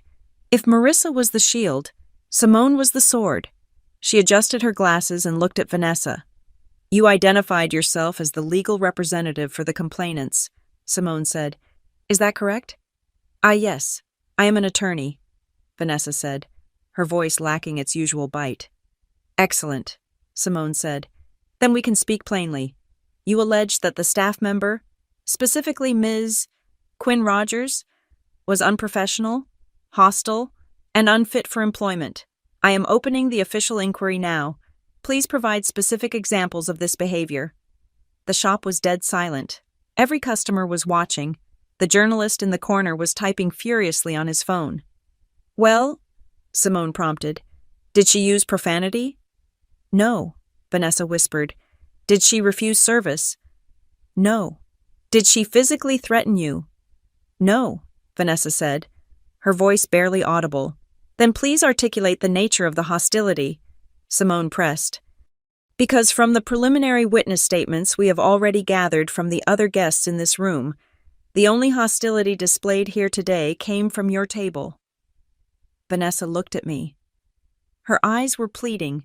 She wanted me to stop it. She wanted me to step in and say, "It's okay. They're my family. Let them go." I didn't move. I didn't blink. I let the silence stretch out until it was unbearable. "It is a family matter," Vanessa tried, pivoting to her last defense. "We are her family. We were having a private dispute. It shouldn't be a corporate issue." "You made it a corporate issue when you demanded the corporate number and filed a formal complaint against an employee on the clock," Simone countered instantly. "Furthermore, this is a place of business. It is a workplace. We have zero tolerance for harassment of our employees, regardless of their relationship to the aggressor. And we certainly have zero tolerance for individuals who disrupt the customer experience to stage a personal drama." Grant Holloway, the HR VP, stepped in then. His voice was softer, but it carried a weight of disappointment that was somehow worse than Simone's anger. "We have reviewed the initial reports," Grant said, looking at my mother. "We understand that you publicly disparaged the employee's job function. You mocked her uniform. You mocked her station. You attempted to use your status as family members to demean a worker you believed to be beneath you." My mother began to cry. I was just—" "You were just what, Mrs. Rogers?" Grant asked gently. "You were just expressing your disappointment that your daughter was serving coffee. Is there something shameful about serving coffee? Because this company employs 3,000 baristas. Are you saying they are all shameful? Or is it just shameful when it is your daughter?" The question hung in the air. It was the question I had wanted to ask for 10 years. "We are proud of her," my mother sobbed, grabbing a napkin. "We are so proud. We didn't know she was the CEO. If we had known." "If you had known, you would have treated her with respect," Grant finished for her. "That is the problem, isn't it? You only offer respect when you think the person has power, but when you thought she was powerless, you treated her with contempt." A murmur went through the crowd. I saw heads nodding. I heard a distinct, "damn right," from the construction worker near the door. The tide had turned completely. They weren't just onlookers anymore. They were witnesses to a moral reckoning. "This is ridiculous," Tyler snapped. Standing up, the humiliation was too much for his ego to handle. "We are leaving. You can't keep us here. We are not employees. You can't lecture us." "You are free to leave at any time," Marissa said, stepping aside to clear the path to the door. "However, the investigation will conclude based on the evidence we have collected, and the consequences will be enforced regardless of your presence." "Consequences?" Tyler laughed, a nervous, cracking sound. "What are you going to do, fire her? She owns the place. You can't do anything to us." Simone Carter smiled. It was a terrifying expression. "We are a private corporation, Mr. Rogers," Simone said. "We have the right to refuse service to anyone who violates our code of conduct. We also have the right to protect our brand reputation from malicious actors. And make no mistake, attempting to file a false report to get an employee terminated is malicious." "I didn't want her terminated," Vanessa cried out. I wanted her to learn a lesson." I spoke up from behind the counter. They all turned to me. "Is that it, Vanessa?" I asked, walking around the edge of the bar to join the group. "You wanted to teach me a lesson. You wanted to remind me that no matter what I did, I was still just the little sister who didn't make partner at a law firm. You wanted to make sure I knew my place." I stood next to Marissa. I looked at them, my father, deflated and gray. My mother, weeping into a paper napkin. Vanessa, stripped of her armor. Tyler, trembling with impotent rage. "Well," I said, "I learned the lesson. I learned that you don't respect the work. You only respect the title. And I learned that you don't love the person. You only love the image." "Quinn, that is not true," my father whispered. "We love you. You love the version of me that you can brag about at the country club," I said. "But that version doesn't exist. This version exists." I pointed to my apron. "The one who scrubs tables. The one who knows how to fix a grinder. The one who built this company cup by cup while you were too busy being embarrassed by me." "Ms. Rogers," Marissa said, turning to me formally. "We have sufficient grounds to close the incident report. However, given the severity of the attempted reputational damage and the harassment of staff, we need your directive on how to proceed." The room held its breath. This was it. The moment of the kill. I could humiliate them. I could ban them. I could have security escort them out. I could sue them for slander. I had the power to burn their world down with a single sentence. I looked at my mother. She looked old. She looked small. I looked at the customers. They were waiting for justice. "Process the footage," I said to Marissa. "Archive the complaint. Make sure Evan and his team are commended for their handling of a hostile situation." I paused. "And regarding these customers," I said, gesturing to my family. "They were just leaving. They have a long drive back to Ohio, and I believe they have a lot to talk about in the car." I didn't ban them. Not yet. I didn't scream. I just dismissed them. I made them irrelevant. "Please," I said to my father. "Go. You are blocking the flow of traffic, and we have a business to run." It was worse than anger. It was indifference. My father stood up. He didn't look at me. He walked to the door. His shoulders slumped. My mother followed, still sniffling, clutching her purse like a life raft. Tyler pushed past them, eyes on the floor. Vanessa was the last to go. She looked at me one last time. There was no defiance left in her eyes, just a profound, crushing realization of what she had lost. She had lost the sister she thought she could control, and she had gained a nemesis she couldn't afford to fight. "Quinn," she started. "Goodbye, Vanessa," I said. She turned and walked out. As the door closed behind them, the bell jangled one last time. The silence in the shop held for 1 second, 2 seconds. Then, someone started clapping. It was the construction worker. Then the journalist joined in. Then the girl with the tripod. Then the whole room. It wasn't a raucous cheer. It was a slow, steady applause of respect. I didn't bow. I didn't smile. I just nodded to Marissa, turned around, and walked back to the espresso machine. "Evan," I said, my voice steady, "we are 2 minutes behind on tickets. Let's get back to work." "Yes, boss," Evan said, grinning from ear to ear.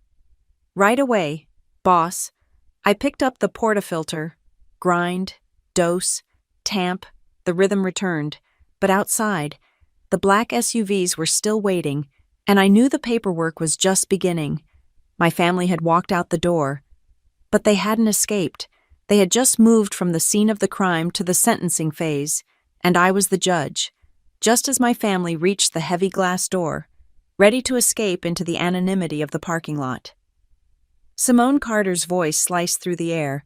It was not loud, but it had the specific, resonant frequency of a gavel hitting a block of mahogany. "One moment," Simone said. "There is one detail that does not reconcile with the facts." My father froze, his hand hovering over the push bar. Vanessa turned around, her face a mask of exhausted irritation. "We are leaving," Vanessa snapped.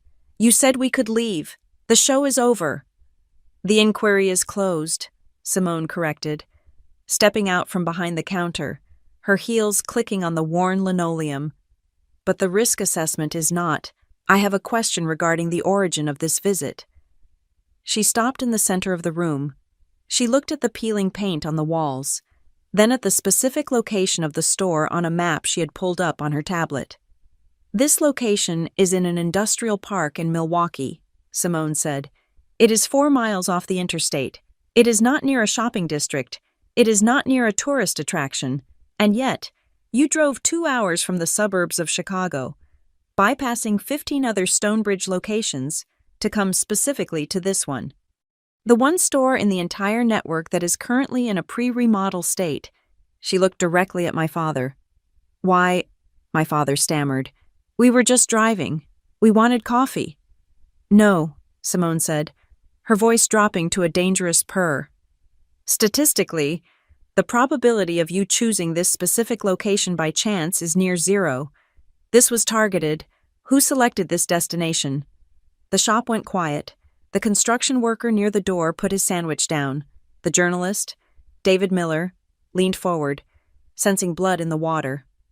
"It doesn't matter," Vanessa said quickly, reaching for the door handle. "Let's go, Dad." "It was Vanessa," Tyler said. The words hung in the air like smoke. Vanessa whipped her head around, staring at her brother with wide, betrayed eyes. "Tyler, shut up." "No, I am not going to shut up," Tyler said. His voice was shaking, but there was a vicious edge to it. He was drowning, and he had decided that if he was going down, he was taking the captain of the ship with him. "She is the one who told us to come here. She said she got a tip." "A tip," Simone repeated. She didn't look surprised. She looked like a scientist who just confirmed a hypothesis. "Yeah," Tyler continued, ignoring Vanessa's frantic hand gestures. "She said someone told her there was a rogue store that was failing. She said it was the perfect place to catch Quinn in the act. She said if we made enough noise, we could—" He trailed off, realizing he had said too much. "You could what?" Marissa Doyle asked, stepping forward. Her military bearing was back, full force. "Finish the sentence, Mr. Rogers." Tyler looked at the floor. "She said we could teach her a lesson, and that if it went viral, it would look good for Vanessa's profile. You know, the whole consumer advocate angle she is trying to build." A collective gasp went through the room. I heard a customer near the back whisper, "That is messed up." I stood behind the counter, feeling a cold numbness spread through my chest. It wasn't just that they wanted to shame me. It was that they had planned it. It was a premeditated assassination of my dignity. Vanessa's face was a rictus of panic. That is a lie. I heard a rumor. I wanted to check on my sister. Grant, Simone said, not taking her eyes off Vanessa. What do we have on Ms. Rogers' recent communications? Grant Holloway, our VP of HR, was holding a tablet. He had been tapping away on it for the last 10 minutes. He wasn't just checking emails. He was running a digital background check, a standard procedure for any high-level threat to the company. It is interesting, Grant said, his voice mild and conversational. Ms. Rogers, your LinkedIn profile lists you as a senior associate at Miller Finch, but I am looking at a series of public interactions on Twitter from your handle over the last week. You have been tagging an account called Crisis PR Solutions. Vanessa went pale. So what? I follow PR firms. Crisis PR Solutions is not just a PR firm, Grant noted, reading from the screen. They specialize in litigation leverage. Their business model is creating public scandals to force settlements from large corporations. And I see here, yes, you sent a public inquiry to them 3 days ago asking about rates for viral exposure of corporate negligence. Grant looked up. You weren't just checking on your sister. You were scouting a location for a lawsuit. The silence in the room was absolute. The only sound was the hum of the refrigerator. And there is more, Grant said, swiping on the screen. We have a record in our own internal system. 6 months ago, a Vanessa Rogers applied for a corporate sponsorship from Stonebridge Coffee for a legal aid gala she was chairing. The request was denied by our marketing department because it didn't meet our community guidelines. I looked at Vanessa. I remembered that. I remembered seeing the request come across my desk in a weekly summary. I hadn't even realized it was her. It was just a line item I had rejected because the budget was tight. You are doing this because we didn't give you $5,000, I asked, my voice barely a whisper. Vanessa exploded. The veneer of the successful lawyer cracked, revealing the jealous sibling underneath. It wasn't about the money, she screamed. It was the disrespect. I am your older sister. I am the one with the law degree. And I get a form letter rejection from some 20-year-old marketing intern from your company. You didn't even call me, Quinn. You didn't even have the decency to write the check yourself. I didn't know it was you, I said. I review hundreds of requests a month. You should have known, she shrieked. You should have known that I'm important. But no, you are too busy playing CEO. I wanted to show you that you are not untouchable. I wanted to drag you down to earth so you would have to look at me. She was panting. Her face was red and blotchy. And you, Simone said, turning her gaze to my father. You went along with this, a man who prides himself on practicality. You agreed to sabotage a business. My father looked at me. For the first time in my life, I saw him look small. He wasn't the patriarch anymore. He was just a bitter old man caught in a lie. I didn't know about the lawsuit stuff, he muttered. I wanted to be right. Excuse me? Marissa asked. I told them, my father confessed, his voice cracking. The guys at the club, the neighbors, I told them Quinn was struggling. I told them she was finding herself. I told them she was a barista. He looked at his hands. If they found out you were a CEO, if they found out you were worth more than all of them combined, I would look like a fool. I would look like a father who doesn't know his own child. I didn't want to be the idiot. Quinn, I wanted you to be the failure so I could be the benevolent father who was helping you. I needed you to be small so I could feel big. The truth hit me harder than any insult. It wasn't hate. It was vanity. My entire existence had been suppressed so he wouldn't have to admit he was wrong about me.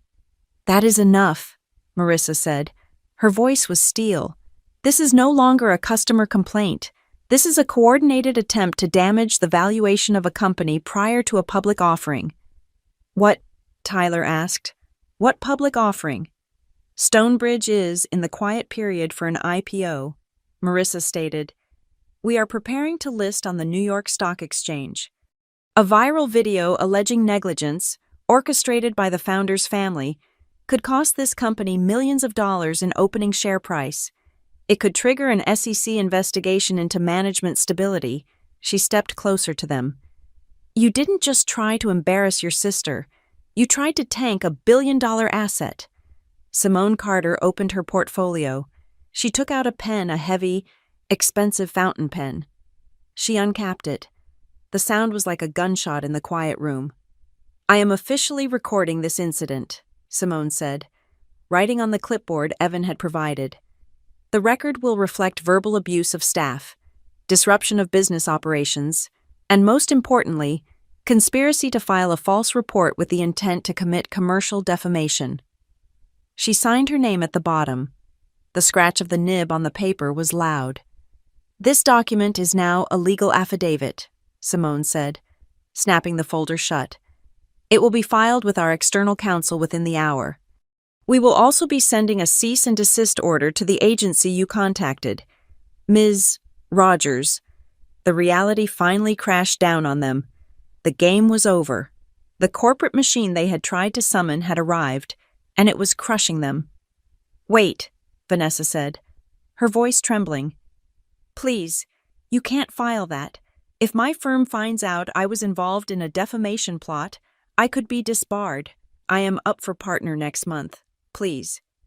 You should have thought of that before you dialed the hotline, Simone said coldly. Dad, Vanessa grabbed our father's arm. Do something. Quinn, my father pleaded, stepping toward the counter. Quinn, tell them to stop. We are your family. You can't let them ruin Vanessa's career. You can't let them humiliate us. We won't say anything, my mother added, tears streaming down her face again. But this time, they were tears of genuine terror. We will go home. We will never mention this. Just don't make it official, please. Quinn. Think of the neighbors. Think of what they will say.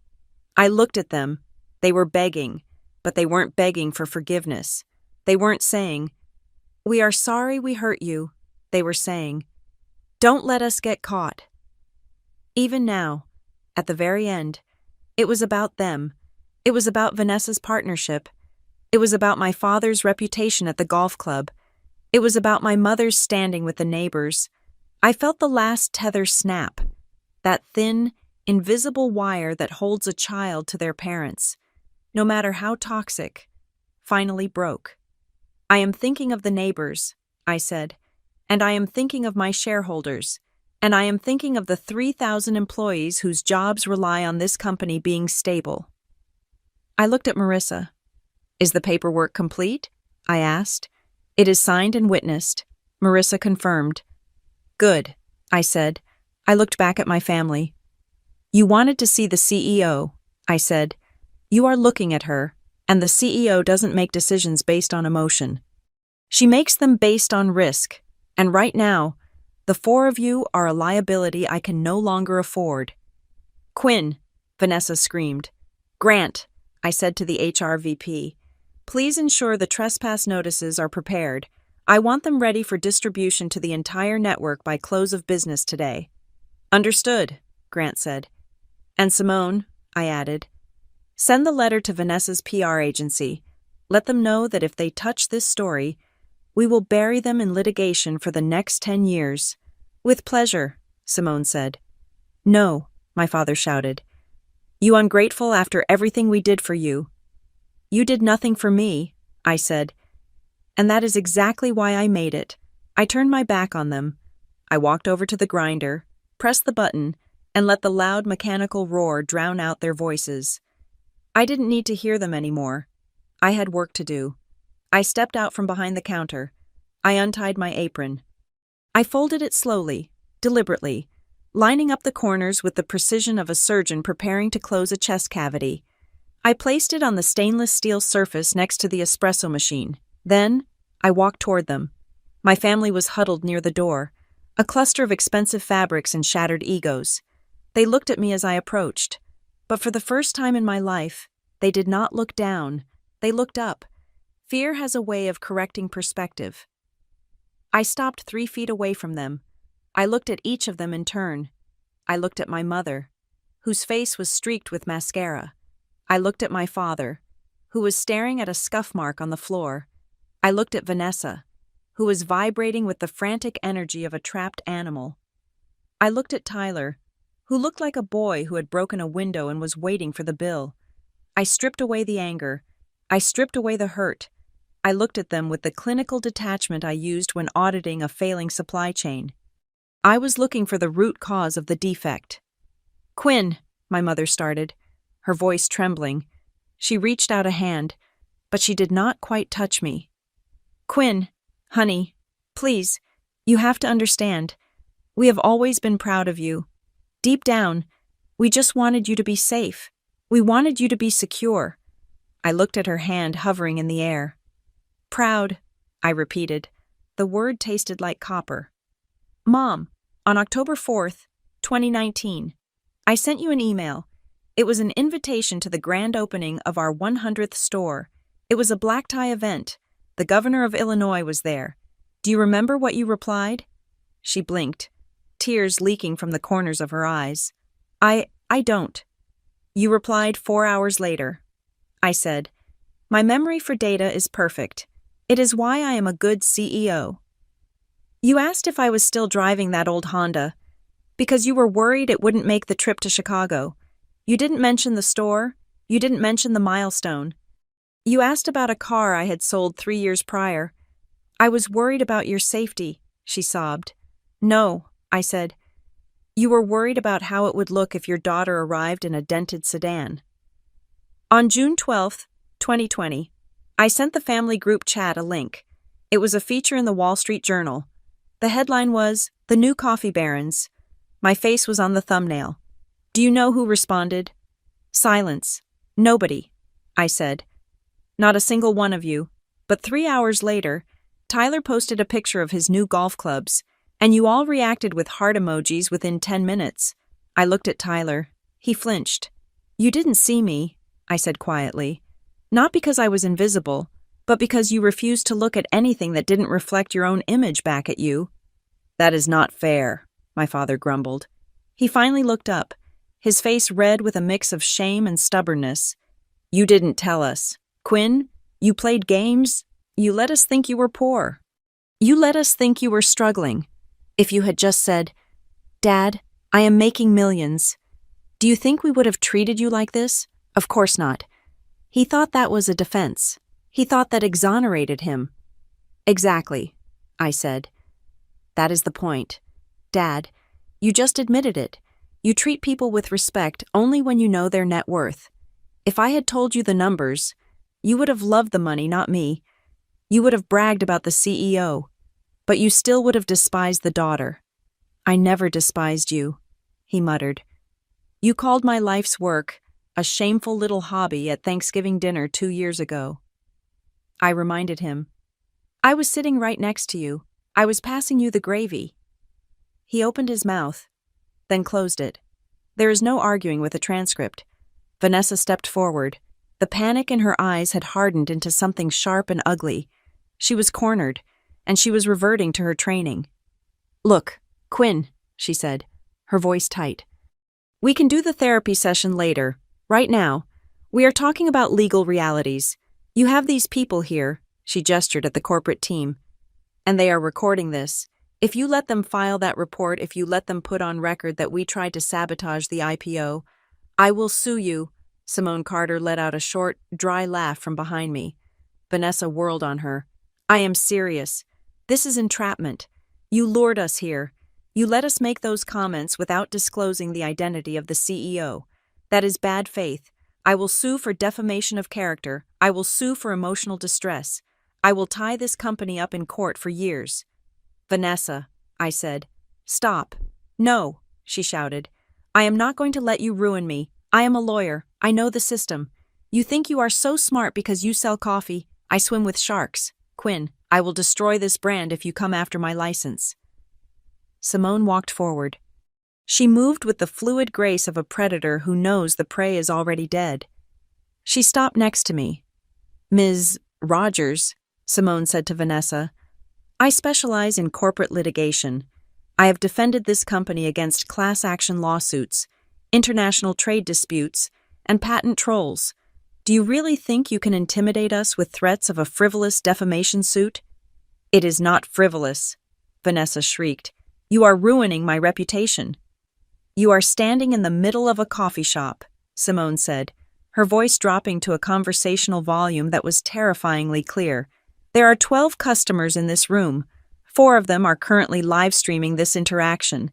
The gentleman in the corner is a journalist for the Business Journal. We did not ruin your reputation. Ms. Rogers, you walked into a public space, verbally abused a service worker, attempted to file a fraudulent complaint, and then admitted to a conspiracy to manipulate a stock valuation. All on camera, all of it. Simone smiled. It was not a nice smile. The truth is an absolute defense against defamation, Simone said, and we have a lot of truth on our hard drives right now. Vanessa looked around the room. She saw the phones. She saw the red recording lights. She realized that every word she had just screamed was already in the cloud. She slumped against the doorframe, all the fight draining out of her. Grant Holloway stepped up. Furthermore, he said, adjusting his glasses, Stonebridge has a zero-tolerance policy regarding harassment. That policy extends to our vendors, our partners, and our customers. Your behavior today created a hostile work environment for our staff. We have a duty of care to protect them. Ignoring this incident would be a violation of our own corporate governance. We are just family, my mother whispered again, like a prayer. Family forgives. Family protects, I corrected her. You didn't protect me. You attacked me. And now you are asking me to protect you from the consequences of your own attack. I turned to Marissa. Marissa, I said, what is the status of the incident report? Marissa looked at her tablet. The report is generated. Ms. Rogers. It includes the transcript of the call, the witness statements, and the initial security footage. It is currently in the draft folder, pending your final authorization for submission to the board's risk committee. The room went silent. This was the moment. The button was under my finger. If I authorized it, the report became official. It would go to the board. It would be discoverable in future legal proceedings. It would be the paper trail that ended Vanessa's career and humiliated my father. My family looked at me. For the first time, they looked at me with genuine fear. Not the fear of embarrassment, but the fear of annihilation. Quinn, my father rasped. Please, don't. I looked at the clock on the wall. It was 2:25 in the afternoon. The lunch rush was over. The sun was slanting through the dirty windows, illuminating the dust motes dancing in the air. I looked at Evan. He was standing by the register, watching me. He looked proud. He looked like he trusted me to do the right thing. I looked back at my family. I have a question, I said. They waited, breathless. If I hadn't been the CEO, I asked slowly, if I really had been just Quinn the barista, if I had been the failure you thought I was, would you have stopped? They stared at me. If I had cried, I continued, if I had begged you not to call corporate because I needed this job to pay my rent, would you have put the phone down? Vanessa looked away. My father stared at his shoes. My mother twisted her hands. The silence was the answer. No, I said. You would have made the call. You would have gotten me fired, and you would have driven home feeling righteous about tough love. We don't know that, my mother stammered. I know it, I said. And so do you. I took a deep breath. I am going to give you a choice, I said. A choice you didn't give me. Marissa looked at me, surprised. Simone frowned. They wanted blood. They wanted to protect the asset, but I was the CEO, and this was my floor.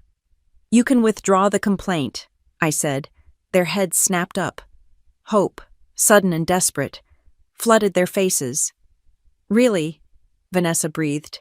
You will let us withdraw it? Yes, I said. You can formally withdraw the complaint.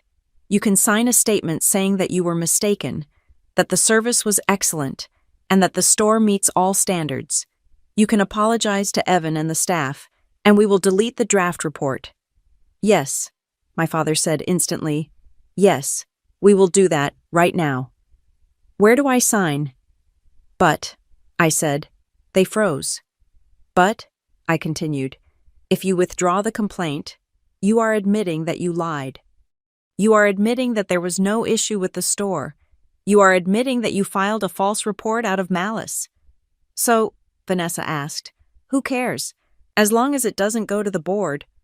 If you admit that, I said, then I am going to enforce the trespass policy. The what? Tyler asked. If you admit you are malicious actors, I explained calmly, then you are banned from Stonebridge, forever. Not just this store, every store. You will never walk into one of my coffee shops again. You will never buy a bag of my beans. If you set foot on Stonebridge property, you will be arrested for trespassing. You can't be serious, Vanessa scoffed. We are your family. You are going to ban us from drinking coffee? It is a standard security protocol for customers who threaten staff. I said, and I am asking you to choose. Do you want to be right, or do you want to be forgiven? I watched them. I watched the gears turn in their heads. I saw the calculation. If they withdrew the complaint, they saved their careers. They saved their reputations. But they had to admit in writing that they were liars. They had to admit that I had won. And they had to accept being exiled from the empire I built. But if they didn't withdraw the complaint, then they could keep pretending they were right. They could keep pretending the store was dirty. They could keep their pride. But they would face the investigation. It was a test of what mattered more to them, their connection to me, or their own egos. Vanessa looked at the statement Simone was holding. She looked at the pen. If we sign this, Vanessa asked slowly, does the video disappear? We cannot control the internet, Simone said. But Stonebridge will not press charges for the conspiracy. And if we don't sign, Tyler asked, then the investigation proceeds, I said, and the findings will be public record. My father looked at me. Quinn, you are asking us to humiliate ourselves. I am asking you to take responsibility, I said. For once. They hesitated. That hesitation broke my heart for the final time. They weren't rushing to apologize. They weren't rushing to fix the relationship. They were weighing the pros and cons. They were negotiating. Even now, standing on the edge of the cliff, they were trying to see if they could keep their pride and their safety at the same time. They didn't care about hurting me. They only cared about not getting caught. Fine, Vanessa spat out. Give me the pen. I will sign the damn paper. She didn't look at me. She snatched the clipboard from Simone. She scribbled her name furiously. There, she said, shoving it back. Are you happy? We lied? You are great. The store is perfect. Are we done? My father signed next. Then my mother. Then Tyler. They signed it not with remorse, but with resentment. They signed it like they were paying a ransom. I took the clipboard from Simone. I looked at their signatures. The ink was black and permanent. Thank you, I said. Now delete the report, Vanessa demanded. Marissa, I said. Archive the incident as resolved complaint withdrawn by customer. Attach this signed admission of guilt to the internal file. Done, Marissa said, tapping her screen. Now, I said to my family, corporate, execute the decision. What? My father asked. We signed. You said it was over. The complaint is over. I said, but the consequences are just beginning. I looked at Grant. Mr. Holloway, I said, please issue the trespass notices effective immediately. But we withdrew it, Vanessa screamed. You tricked us. I didn't trick you, I said coldly. I gave you a choice. You chose to admit you were liars to save your skins. That admission is now the evidence we need to ban you for cause.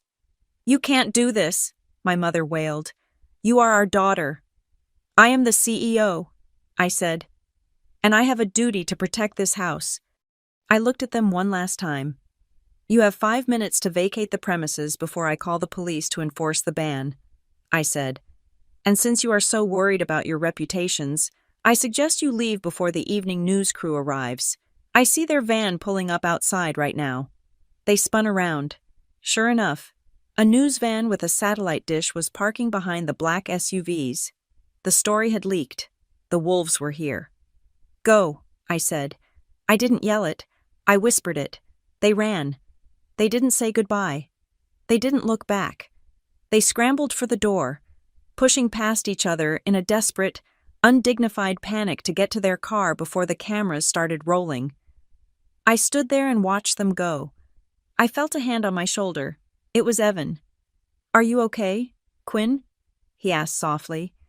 I looked at the empty door where my family used to be. I took a deep breath. The air in the shop smelled of roasted coffee and old wood. It smelled clean. "I am fine, Evan," I said. "Actually, I am better than fine." I turned back to the corporate team. "Let's get to work," I said. "We have a remodel to plan." I didn't feel sad. I didn't feel lonely. I felt light. It was the specific weightlessness that comes when you finally put down a heavy suitcase you have been carrying for 36 years. I stood in the center of the shop, the clipboard with their signatures resting heavy in my hand. The ink was barely dry on the document that proved they were liars. But my family was already exhaling, their shoulders dropping as if they had just survived a plane crash. They thought the turbulence was over. They thought they had successfully navigated the storm by paying the small toll of their pride. They were wrong. The storm had not passed. I was the storm. "Corporate," I said, my voice cutting through the momentary relief in the room. "Execute my decision." My father froze in the middle of buttoning his coat. "What decision? We signed the paper." "Quinn, we are done here." "I accepted your complaint," I said, looking him dead in the eye. "And more importantly, I accepted the truth you just revealed.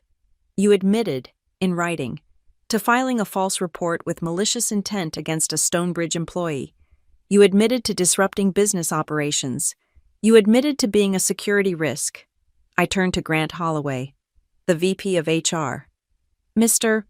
Holloway," I said, "please issue a permanent trespass notice for Frank Rogers, Diane Rogers, Vanessa Rogers, and Tyler Rogers, effective immediately." The silence that followed was absolute. It was the kind of silence that happens when a bomb goes off, right before the sound wave hits you.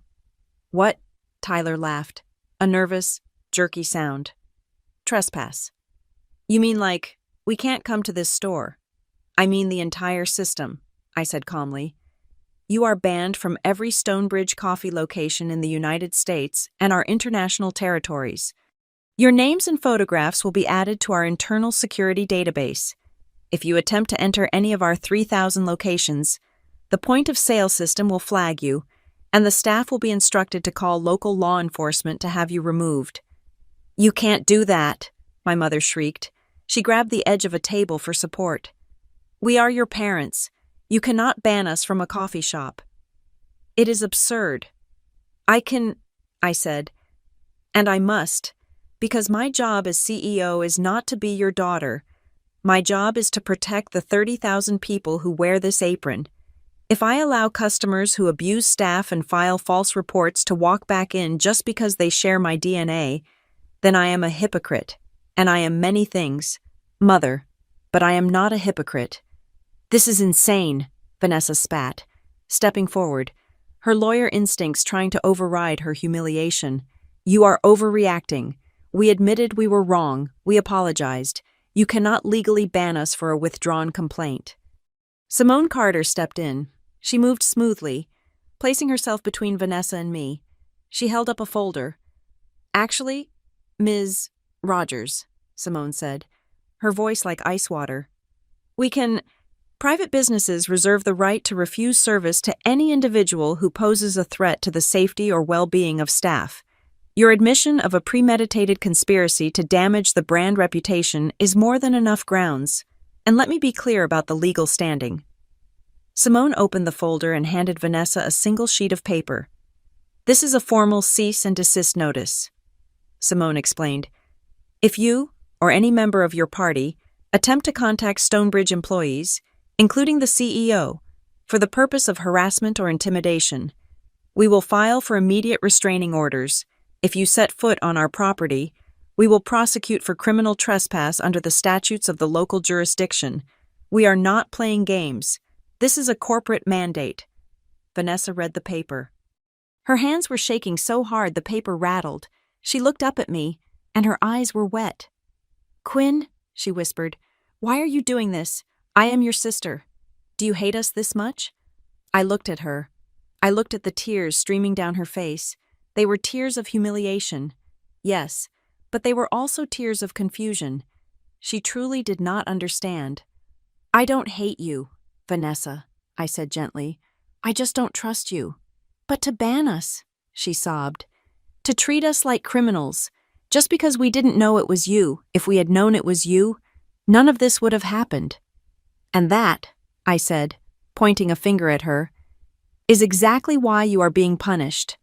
The room went quiet. Even the espresso machine seemed to stop hissing to listen. "You aren't being punished because you didn't know I was the CEO," I said, my voice ringing out clear and true. "You are being punished because you thought it was acceptable to treat a barista like garbage. You are being punished because you looked at a woman in an apron and decided she was a target for your amusement. You are being punished because your respect is conditional on a job title." I took a step closer to her. "If I had been as Quinn," I said softly, "if I had really been the nobody you thought I was, you would have destroyed me today. You would have cost me my job. You would have ruined my life without losing a minute of sleep. The only reason you are crying now is because the gun you fired blew up in your hand." Vanessa flinched as if I had slapped her. She looked down at the floor, unable to meet my gaze. The truth was too bright, too hot. "Wait," Tyler said. He was looking at his phone, his face pale. "Wait a minute. If we are banned, does that mean we can't— I have client meetings at Stonebridge in the city. I meet my investors there every Tuesday." "Not anymore," I said. "You will have to find somewhere else. Maybe a place that tolerates abuse. We don't—" "You are ruining my routine," Tyler shouted, sounding like a petulant child. "You are embarrassing me in front of my clients." "You embarrassed yourself, Tyler," I said, "when you decided to Google my net worth instead of asking your sister how her day was." I turned back to Simone. "There is one last thing," I said. "Yes, Ms. Rogers," Simone asked. "The letter," I said. "Regarding the PR agency." Vanessa's head snapped up. "What? No. You said we signed the paper. You said you wouldn't sue." "I am not suing," I said. "But I have a duty to correct the record."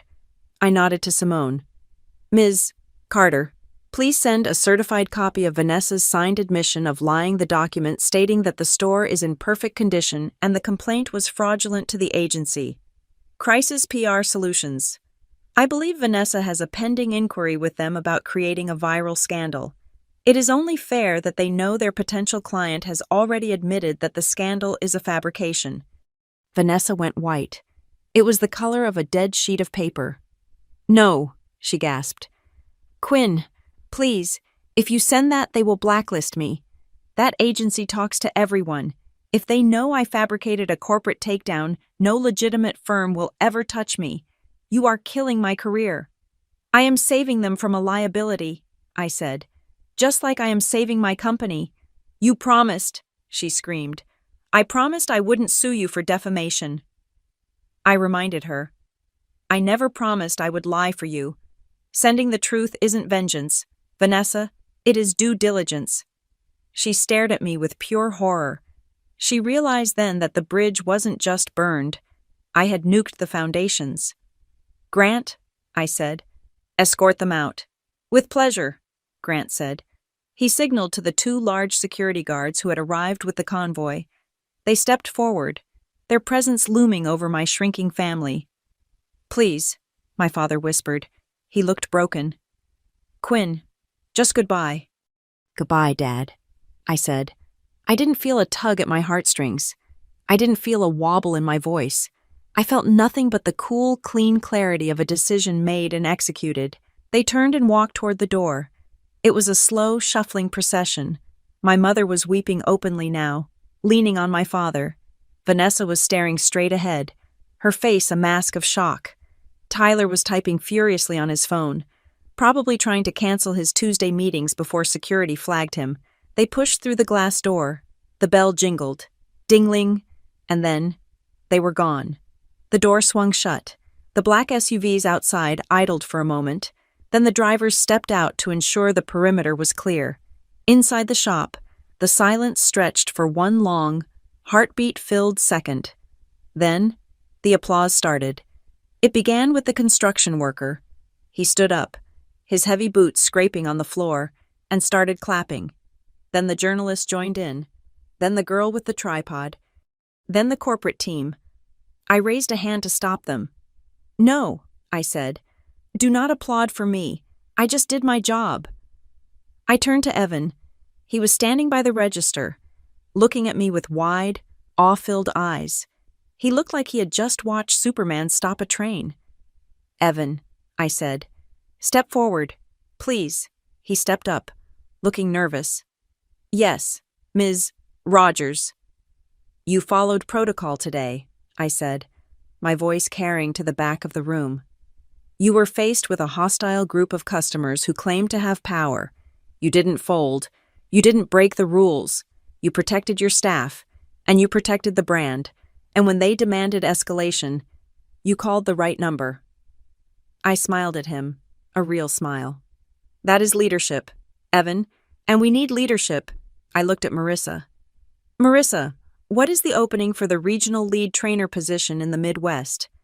"It is currently vacant, Ms. Rogers," Marissa said, catching on immediately. "Not anymore," I said. "Evan Price, I am promoting you to regional lead trainer. Effective Monday.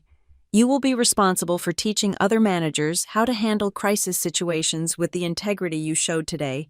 It comes with a 20% raise and a company car." Evan's jaw dropped.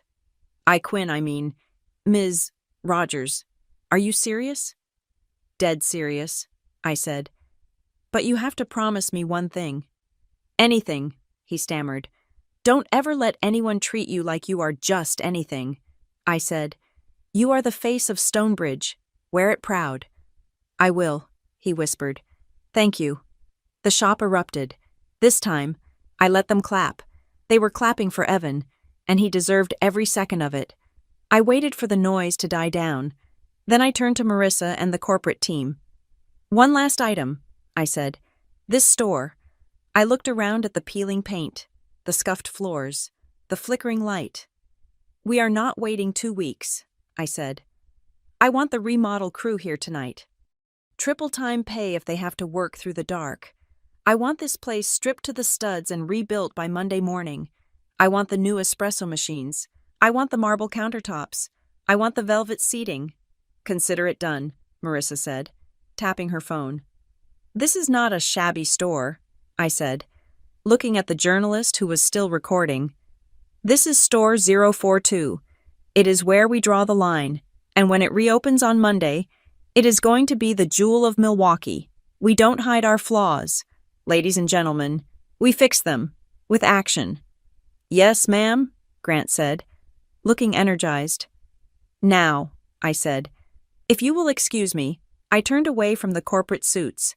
I turned away from the window where the black cars were waiting. I walked back to the counter. My apron was sitting there, folded next to the machine. I picked it up. I shook it out.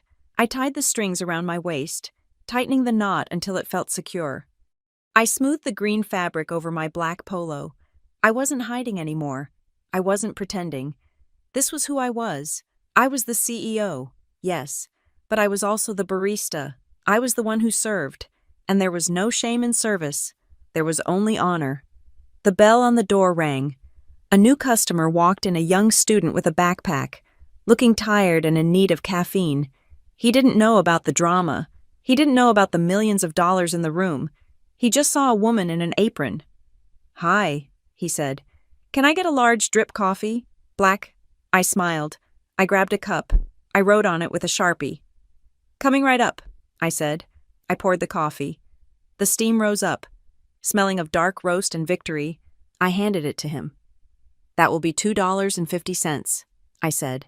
He tapped his card. "Thanks." "You are welcome," I said. I watched him walk away. I took a deep breath. My family was gone. The toxic noise was gone. I was standing in my store, surrounded by my people, doing the work I loved. I didn't need them to tell me I was successful. I didn't need their permission to be proud. I looked at my reflection in the polished steel of the espresso machine. The woman staring back at me looked tired. Yes, but she looked free. I don't need them to recognize me. I just need me. Thank you so much for listening to my story. Please let me know in the comments where you are tuning in from. I would love to hear your thoughts on how I handled my family. Don't forget to subscribe to the Maya Revenge Stories channel, like this video, and hit the hype button to help this story reach more people who need to hear it.